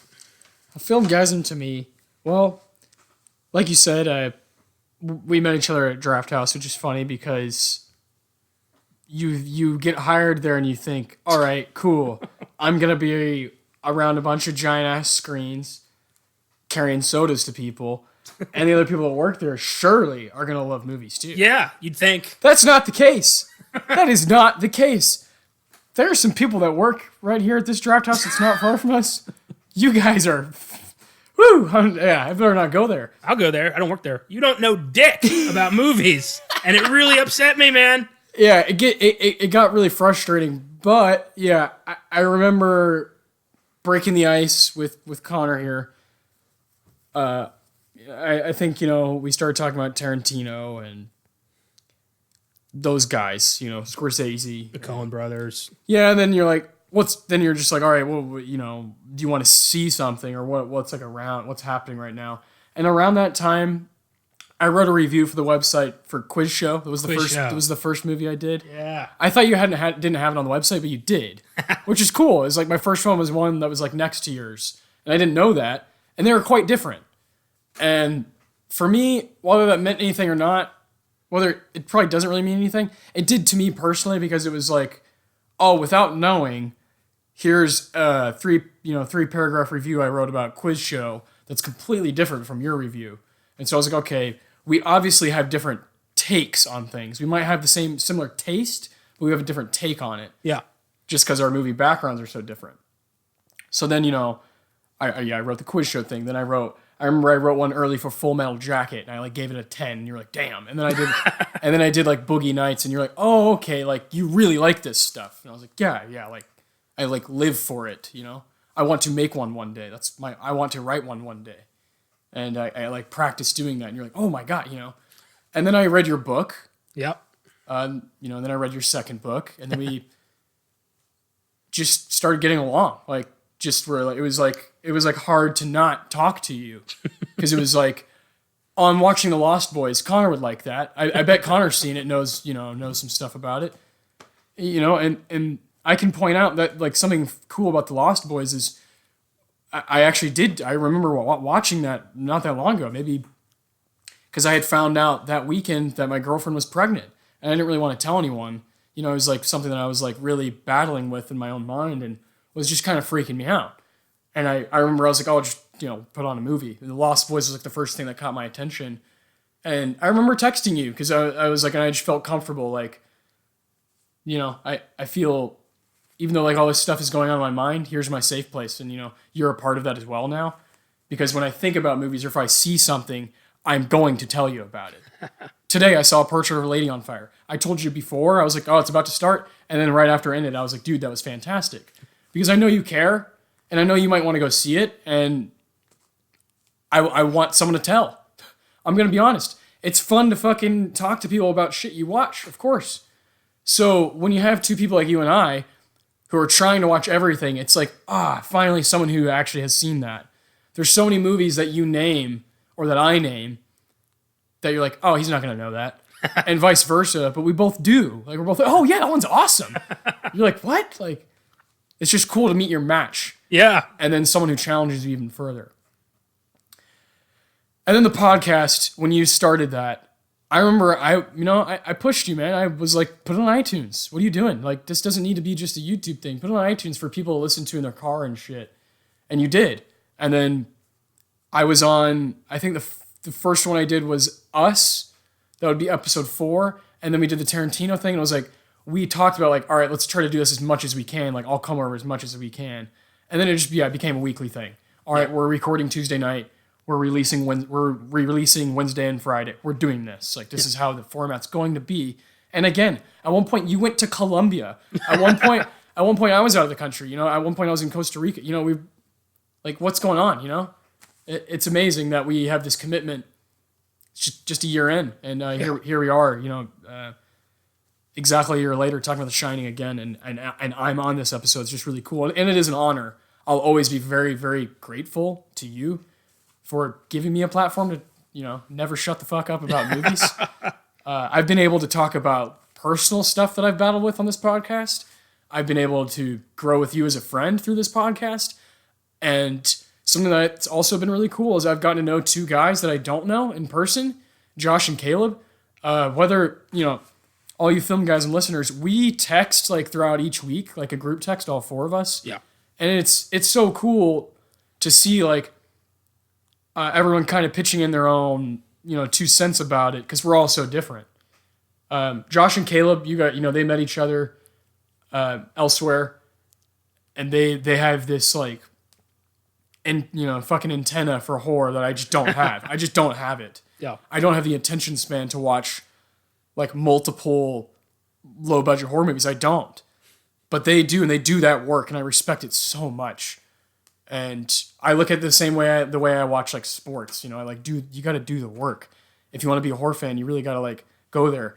And I've been pushed. There's stuff, like you said, we're doing Audition. Yeah. This next week, next Wednesday, that'll be what we release. And that's just like, man, we're really pushing ourselves, and I love that. That's on Shudder. That's the only way to watch it right now, unless you buy it. And I don't think either of us want to own that movie. No, we don't. So it's that kind of stuff, man. That's just so cool how you grow. Our first Weird Shit Wednesday was talking about Tarantino. And then we did Polanski and John Wayne and the Coens and the Legacy of Joker. And our next one's Judy Garland, Yeah. We've done everything. We've been all over the map, and we take a lot of pride in that. And I certainly do. And I genuinely feel like it's a brotherhood. Us 4, even though we don't all know each other. Caleb, me. Caleb and I don't know each other. Josh and I don't know each other. You and Josh don't know each other. Yeah. It's amazing. None of us 4, not one of us knows the other 3. Yeah. You know what I mean? Yeah. Not one of us has met the other. I say no, we know each other because we talk a lot, and we keep this website moving and this podcast moving daily. Yeah. There's new content to read on filmgazm.com every day. There's like a new review of some sort written by you or myself or Josh or Caleb or some kind of article, and then all the podcasts, all the trailers. It's not just this podcast, It's like we have this whole ship going, and you kind of need all 4 of us to keep it moving. Yeah. But man, Connor, you are like, what you've done with this, and like what people don't see if they just listen is like you've invested money and time into making it better, making it sound better, buying equipment. You have a new laptop since we started. Yeah. A lot of the things that you've like done in your own personal spare time in life have been for this. And it shows, man. It shows. The product is better now than it was a year ago. And it will continue to be that way. I love Filmgazm. I could go on forever about this. I could go on forever about The Shining. Go on forever about Filmgazm. Anything that's related to film, I'll go on for days. And the fact that I have that outlet now is so cool. I encourage people to go check out our site. There's stuff, there's reviews from Connor about, Moneyball. He doesn't even know anything about baseball. There's reviews for me about, classics like Superbad. And there's stuff from Josh like, what is that from, from 2005, some backwards like awesome horror movie that only he and a few other people have seen, which is so cool. We try to cover as many things as we can. Yeah. I think Caleb and Josh both wrote something, right? About Filmgazm? Yes, they did. Yeah, so if you want to, go ahead and read those, Yeah. man. Because, I could go on forever, dude. I actually will not stop because I could keep going. And, I can't extend enough, gratitude to you personally as the captain. You're the captain of Filmgazm, and you really are a leader. And what you say goes, ultimately, man. And I'm behind. I always support your idea and your vision no matter what. I'll always be here to talk about, to bounce, like you said, so you're not alone. I'll always be here to bounce the ideas back.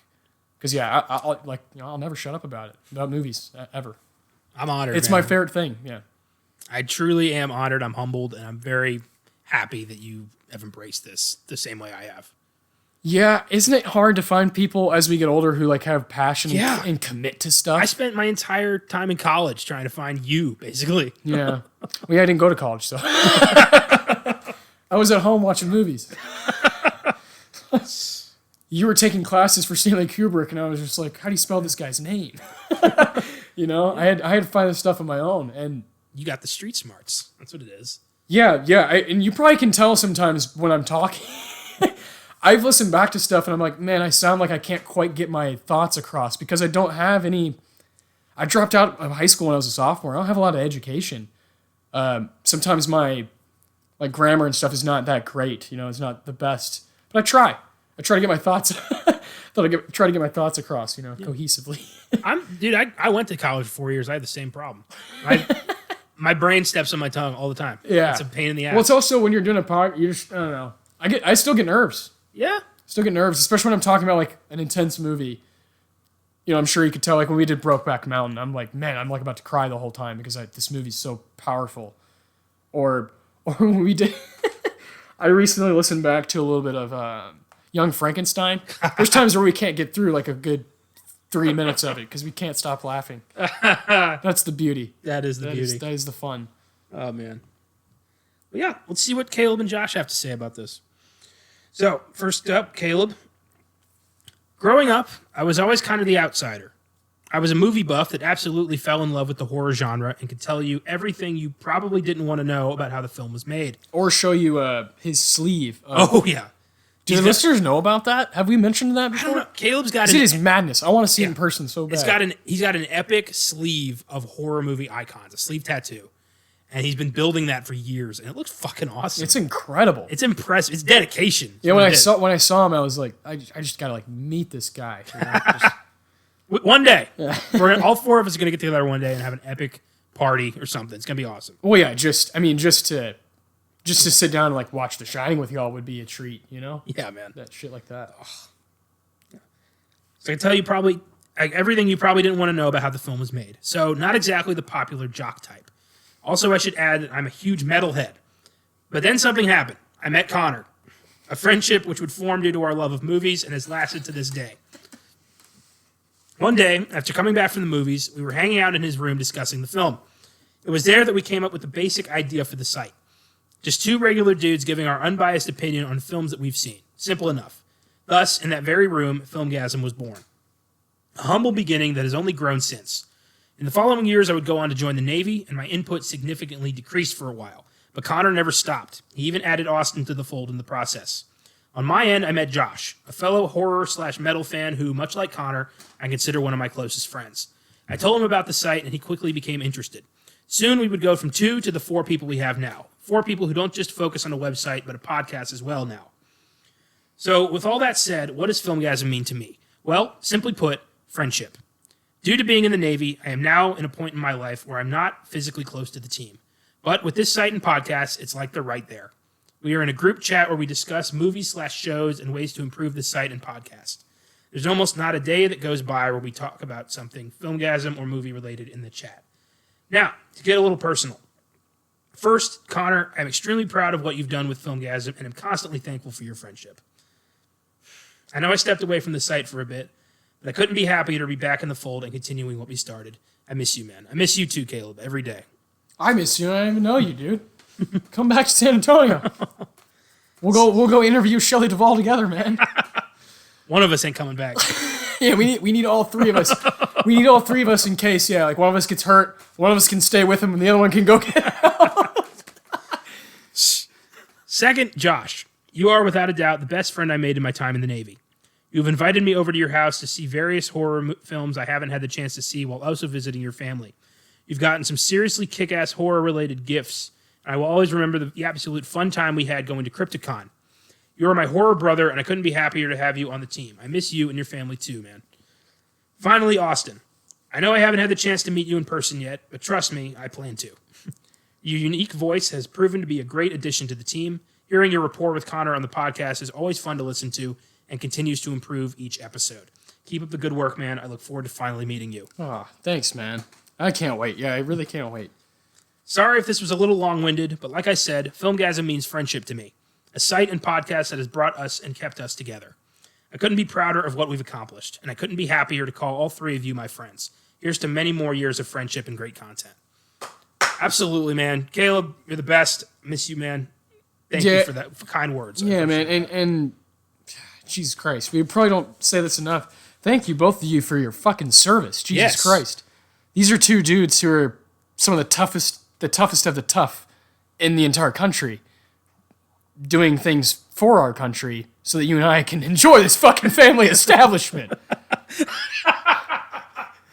Oh, fuck yeah. I seriously can't. What you guys do is... And like Josh, I know Josh has his own family. I think he has 2 kids. Is that right? I think so. Just thank you for what you do, like with your time, with what you do every day, and thank you for sharing all your weird horror movies. Like, I can't explain enough how grateful I know. Connor and I talk so much off air about how, like, what in the hell? Like, I would have never known what this is without these 2 guys. Yeah, man. What do they feed these guys in the Navy? Dude, fucking Wolf Cop alone. Like, everything that came out of that was insane. Yeah, man. I cannot wait till there's going to be one day where all 4 of us can, like, just have some beer together and just fucking watch some movies, you know? Like, just watch some horror. Can't fucking wait. It's going to be a beautiful day. One day. Yes, it is. It'll come. Book them and they'll come. So now, let's see what Josh has to say. So what does Filmgazm mean to me? The first thing that comes to mind is friendship. Yeah. I was introduced to the site by Caleb after we got deep in movie conversations and my background writing research papers on film in college. I was impressed that he and Connor had started something like this, and a little, why hadn't I thought of this? Because it's doing what the 4 of us love doing, talking about movies. I get that a lot. Yeah. Shit. It's like, yeah, well, do the work. Fucking. I also appreciate being taken in by the guys and able to contribute in some small way. Being able to write and talk about movies has always been a dream of mine, as well as writing a script, which is slowly becoming a reality. I have to thank Caleb, Connor, and Austin for letting me come in and inject my brand of weirdness into the Filmgazm world. It means a lot to me. Okay, enough of the mushy stuff. My final thing I like about Filmgazm is the variety of voices we have. Connor, the distinguished author of the crew and captain of the ship, has a strong voice, and I like that. Not afraid to put his opinion down there no matter whose feathers get ruffled. That's right, I don't give a fuck.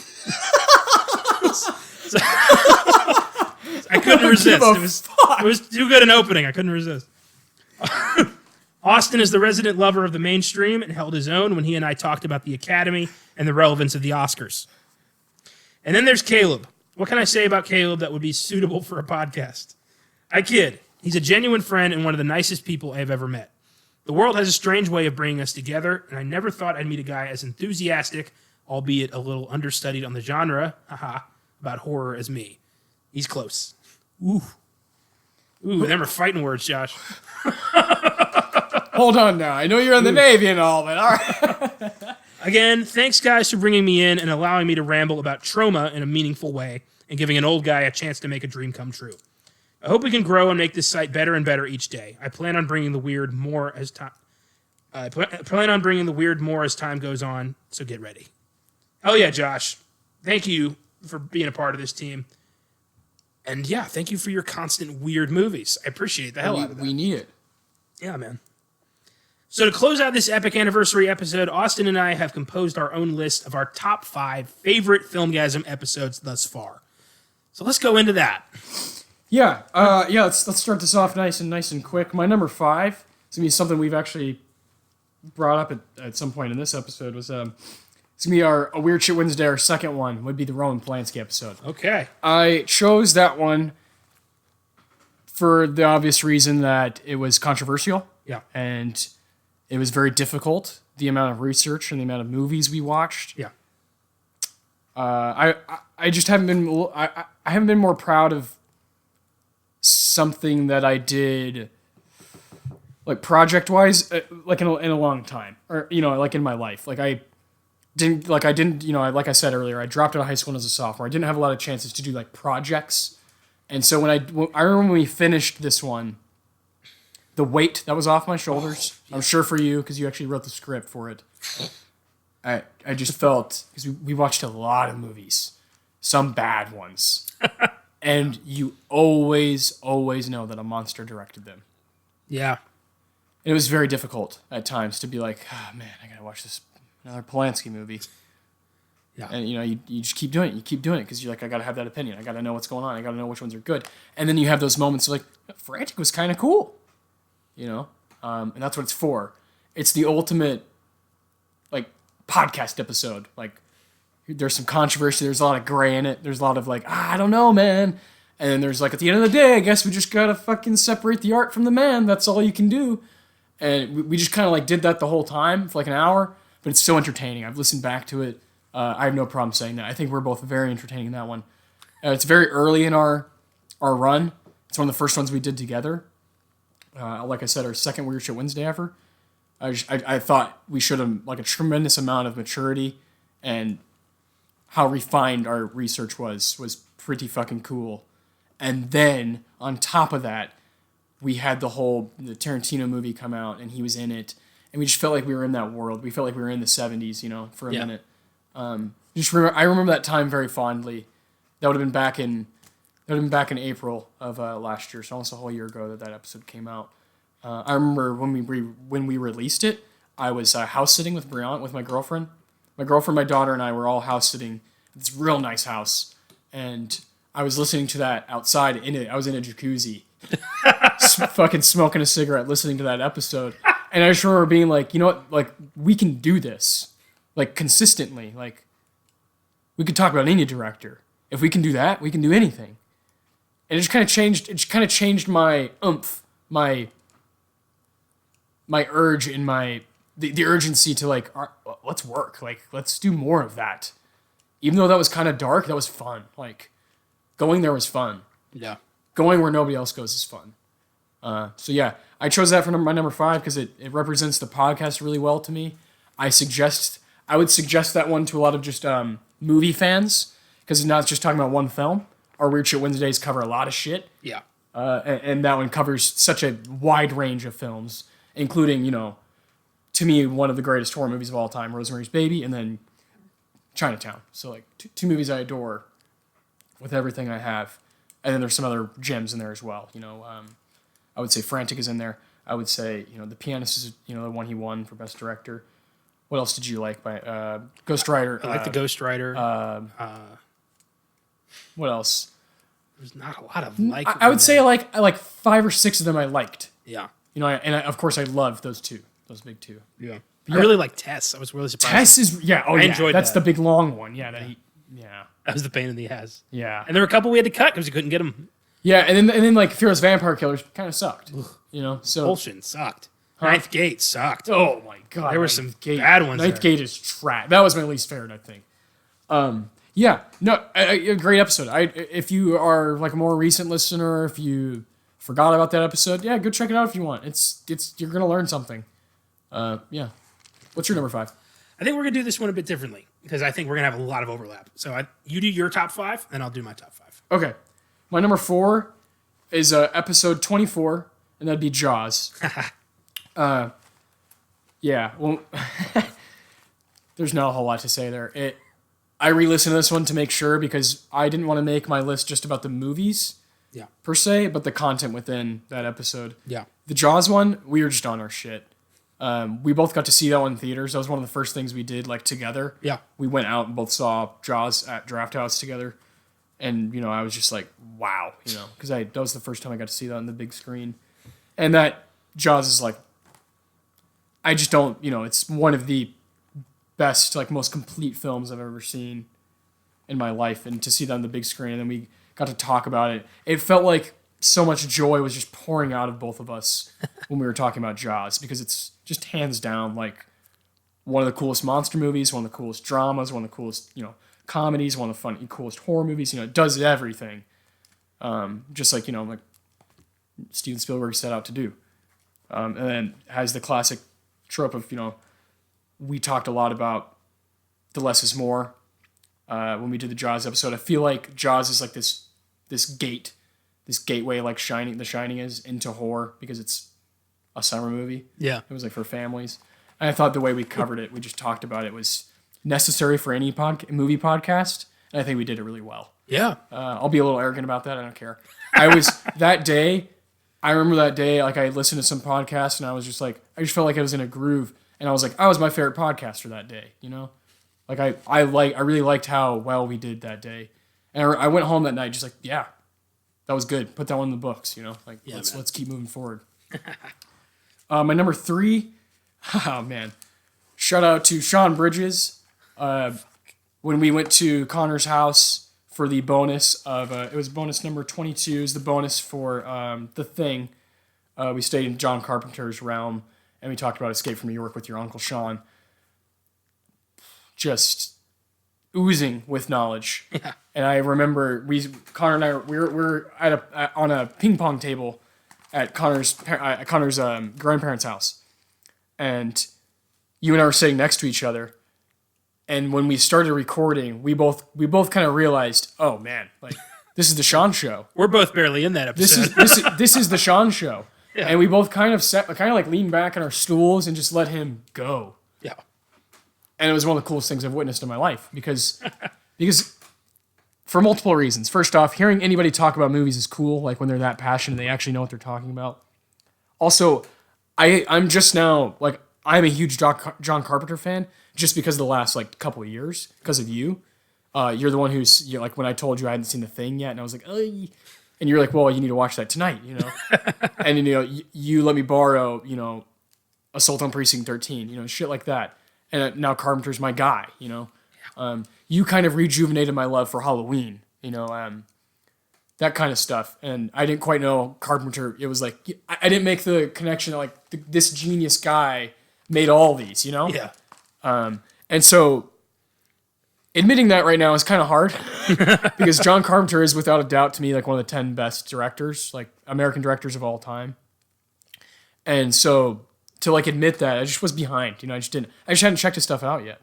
There's still a couple guys I need to do that with, a couple like big time American directors, but he was the one that's like so far up my alley. Why have I not watched his stuff yet?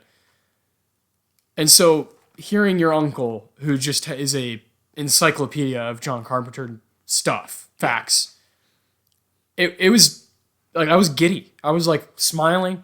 There were a couple times where I was just I don't know if he looked at me, but I was just like smiling at him, like because I love hearing someone go off on what they know.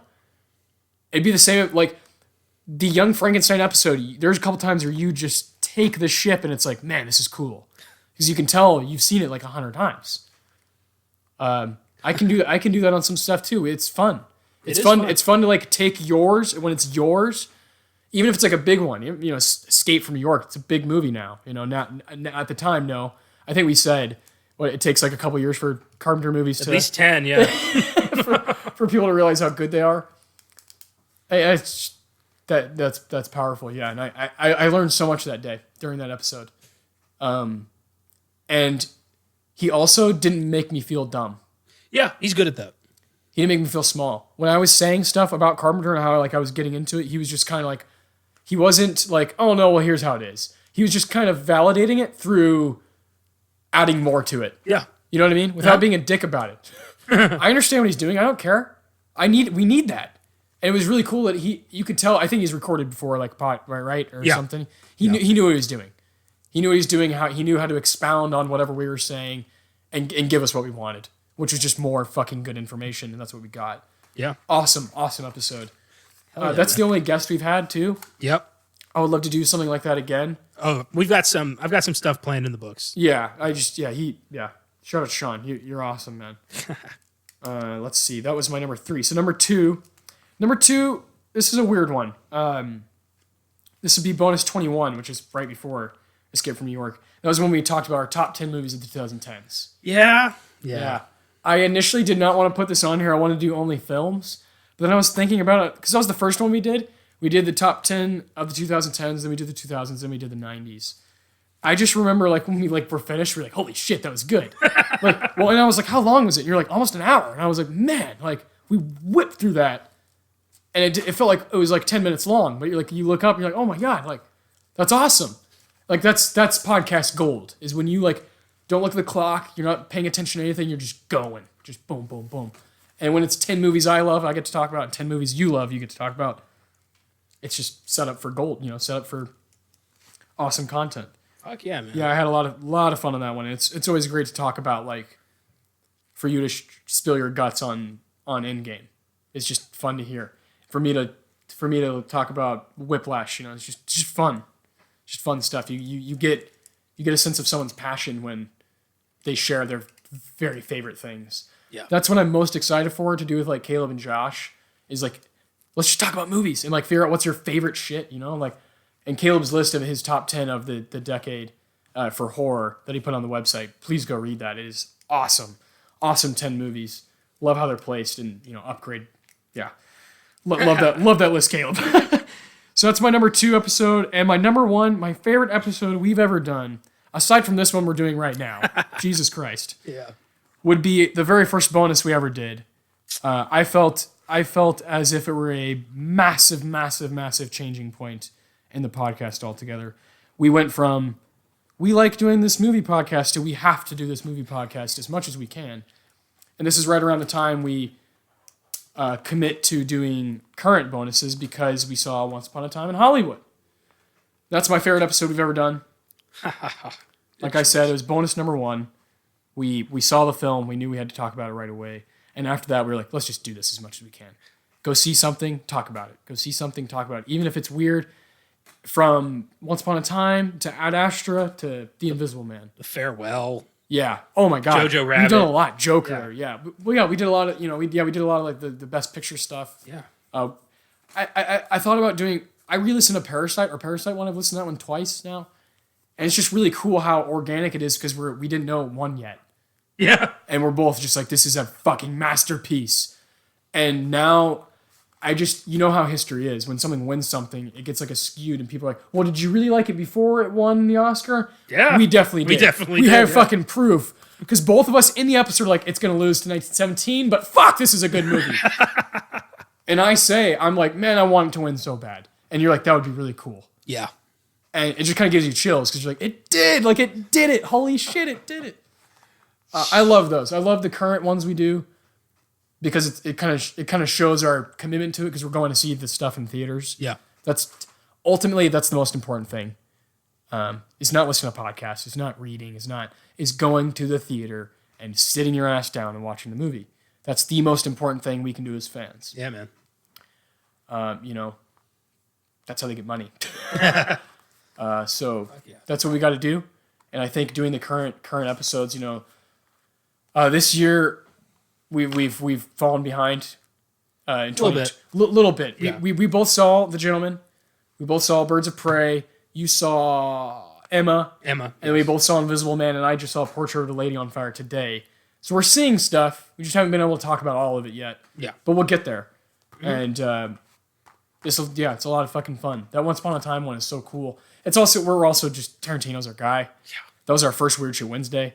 And our first bonus it's like, yeah, of course. I think we just felt this, like, spark, like both of us felt the spark after we saw that movie of, like, oh my God, we just saw, like, a hands down masterpiece in 2019 in theaters. There was a lot of that last year. 2019 was my favorite year since I've been alive, and, like, watching movies is my favorite year ever. Yeah. Oh, yeah. Not even close. Fuck yeah, man. Great list. Yeah. Thank you. I'm very curious to hear yours. Yeah. Yeah. There's 2 overlaps. Okay, good. I like that we separated them then, so I'm excited to hear where they're at. My number 5 is Escape from New York. There we go. I had a fucking blast doing that. It was the second my uncle found out we were doing Escape from New York, he was like, can I be a part of that? And I'm like, sure. Of course. Let's do that. So we worked it out. I was worried like scheduling, was going to be an issue, but we managed to get it, all three of us together there, and we spent like a good hour and a half. Pretty simple, watching actually. my uncle talk about his favorite movie of all time, and it was so much fun. And I think one of my favorite things was at the end, we like, of course, give it a rating, and you and I are both like, I think we both said 9. And he's like, well, I can't. I don't. He's like, it's just, I've seen it so many times. He's like, I can't give it a rating. I don't. That wouldn't be fair. Yeah. It's a 100, you know? It's his way of saying, like, you can't score art. Yeah. Which I guess to an extent is true, but yeah, that's one of my favorite episodes for me. That was like, that showed that we can have guests. Like, it can work. Because I was really worried about that. Like, logistically, is it going to sound as good? Is it going to be good content? We and adapted. It was fucking great content. We adapted great. Yeah. We did. Number 4 is our 10th bonus on El Camino, a Breaking Bad movie. Oh, I almost put that because of where it went after. Yeah. That movie was such a letdown for both of us that we spent pretty much half the podcast shitting on it and the other half just talking about Breaking Bad, one of our favorite shows, and getting to talk about our favorite moments from Breaking Bad and how it evolved into this awesome show, where it's going to go, Better Call Saul, and how that's become so cool. Better Call Saul, which we're both watching tonight. Yes. And that was really fun because I expected it to be a great movie. So to have to record knowing it wasn't was, I think, like one of my first disappointments on the podcast. Yeah. Because usually when I would say that one in Midsommar were like the two that you were like, come on. Because usually I go in expecting a movie to be a certain way. A lot of these I've either seen before or have a certain, idea where it's going to go. Yeah. But that was such a left field disappointment that it stuck with me. Number 3 is our 7th Weird Shit Wednesday on Mr. Vincent Price. Oh, okay. There you go. That was such a fun episode, and we had that down to the wire. Yes. The prep on that lasted till day of. Yeah. It was insane. Literally. The movies were not coming as quickly as they should have been. Netflix dicked me around, and I was worried we weren't going to get, it was the Abominable Dr. Phibes. That was really fucking me up. But we finally got it, and I watched it, and it wasn't that good. It was all right. But we had to watch it. But that was such a fun episode because I got to learn about who Vincent Price was. And to me, he's always just been this goofy horror guy from the 50s. But now I know that he is the goofy horror guy from the 50s and the 60s and the 70s. And he was also a stand-up man. A stand-up guy who was a good person, who was well ahead of his time on inclusion and gay rights and just a really solid person. I would have loved to have shaken his hand. Yeah. And that was the episode where Josh sent us in a very heartfelt message about how Vincent Price, his mother introduced him to Vincent Price and how he always holds Vincent Price close to his heart because of that. And I think that episode meant a lot to all of us. Yes. Because me especially, I got to learn about He pulled on our heartstrings. He did. So he did. It wasn't I was expecting that to be kind of a goofy, lowball horror episode, but it turned into a very heartfelt message about doing, being the best person you can be when you're in a position like that. And he did. And I gained nothing but respect. This podcast has made me gain respect for Vincent Price and lose all my respect for John Wayne. I was about to say, yeah. That John Wayne one was so much fun just because we were just talking about what a shithead he is. My number 2 episode, and not to mention like the most undeserving Oscar of all time. Maybe. Ugh. One of. Yeah. It's hard. Like, is John Wayne the worst person we've done, or is the pedophile the worst one we've done? It's tough. It actually is. Probably the pedophile. Probably the pedophile, but then you think about the fucking political impact that John Wayne has had. I know. Yeah. That's why I didn't make my top 5. Because the movies were so bad. I couldn't get... John Wayne was work. That was work. Yeah. The Polanski thing is really, really fascinating. Yeah. Really fascinating. And he's like still living in France. So it's like really fascinating. Oh, yeah. John Wayne, I'm just like, unclean. My number 2 episode is our 37th episode, Young Frankenstein. Oh, yeah. Without a doubt, the funniest episode we've ever done. That was such an enjoyable episode. I had so much fun quoting the hell out of that movie, doing my best Friedrich Frankenstein impression. That was the best. That was the bomb. I enjoyed the hell out of that. Hell yeah. That was so much fun. I'm glad I referenced that one a little One bit. of my all-time favorite movies, and I got to talk about it for a good hour. Solid. It's a classic. And then my number one is Roman Polanski. Yeah. I figured. That was the most work we've done early on. We were still working out the kinks of Weird Shit Wednesday. We didn't exactly know how much time we needed to prep. We didn't know like what we needed to do. Yeah, the one we did before that was Tarantino, which was so simple. So easy. We just went Reservoir Dogs. Yeah. Pulp Fiction. Jackie Brown. We just talked about his movies in order. Exactly. And there's, under 10 of them. So it's like, this isn't that hard. And we love all of them. Yeah. Polanski was like we discovered a lot of movies for the first time. And in bulk. Like we went hard on Polanski. And the prep for that was insane because I read excerpts of his autobiography, Roman by Polanski. Yeah, we made fun of that on this. And it's never gonna go away. It's still in my head.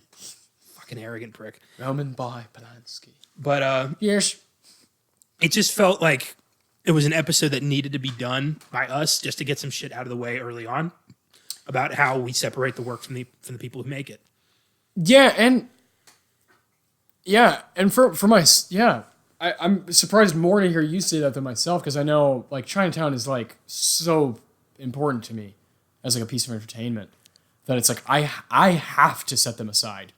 I have to push Polanski aside. I'm not going to stop watching Chinatown. I'm sorry. Like whether someone thinks that's like selfish or not, I'm sorry. I love that movie.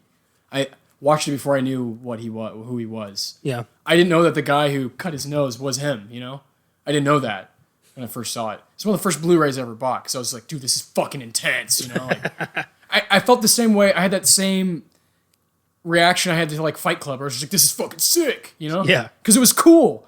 And it was one of the first cool movies I saw. So it's just like, I just can't. I get it, man. And that's why it was such a good episode. Yeah. Is because even when we're talking about the episode, it's like, look at this. We're just like, fuck. What do you do with it? What do you do with his career?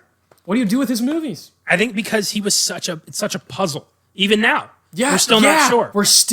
He still gets awards at these French, what? Yeah. And we have actresses He's popped walking up out. in the rewind more than any other episode we've done. 100%. Because he's always going to be culturally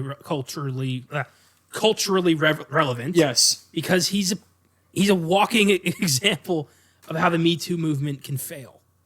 Because nobody gives a shit. And his films are amazing, but he is a monster. Yeah. Who should be in prison. And yeah, I think we spent a good chunk of time trying to relay that message while at the same time really trying to save the films. Yeah. And that episode showed me the capabilities of this podcast and the lengths to which we can go for so much. And yeah, that's why it's my favorite episode. Yeah. Excellent choice. Likewise. I knew we'd both have that in there. Yeah, that was the one I knew. Solid, man. Oh, that was fun. So thank you all so much for listening and for letting us do what we love. Even if we didn't have a small audience and a recording setup, we'd still be talking about the movies we love and why we love them. Yeah. We're also thankful that there are people out there who want to hear what we have to say. Here's to another year of Filmgazm. No kidding. Yeah, no, it's not going to stop. If only, there's going to be more content. Fuck yeah. Especially if Caleb gets his ass down here, then, we're just going to be churning them out. And I think it would be, very valuable to have 3 people on a podcast, especially you and I who have a similar palate. We like kind of everything. Yeah. And you throw in a guy who's dedicated to horror like Caleb, it could really, really get things moving and turning in different ways. I agree. And he's been here since the beginning. I think Exactly. it'd be nice to hear, in person. He's a fucking founding father. Yeah, that's right. Yeah, it'd just be really, really nice to have him here in San Antonio. Oh, for sure. That'd be great. Don't miss Audition next Wednesday. We'll see you Friday. And once again, thanks for listening. Peace.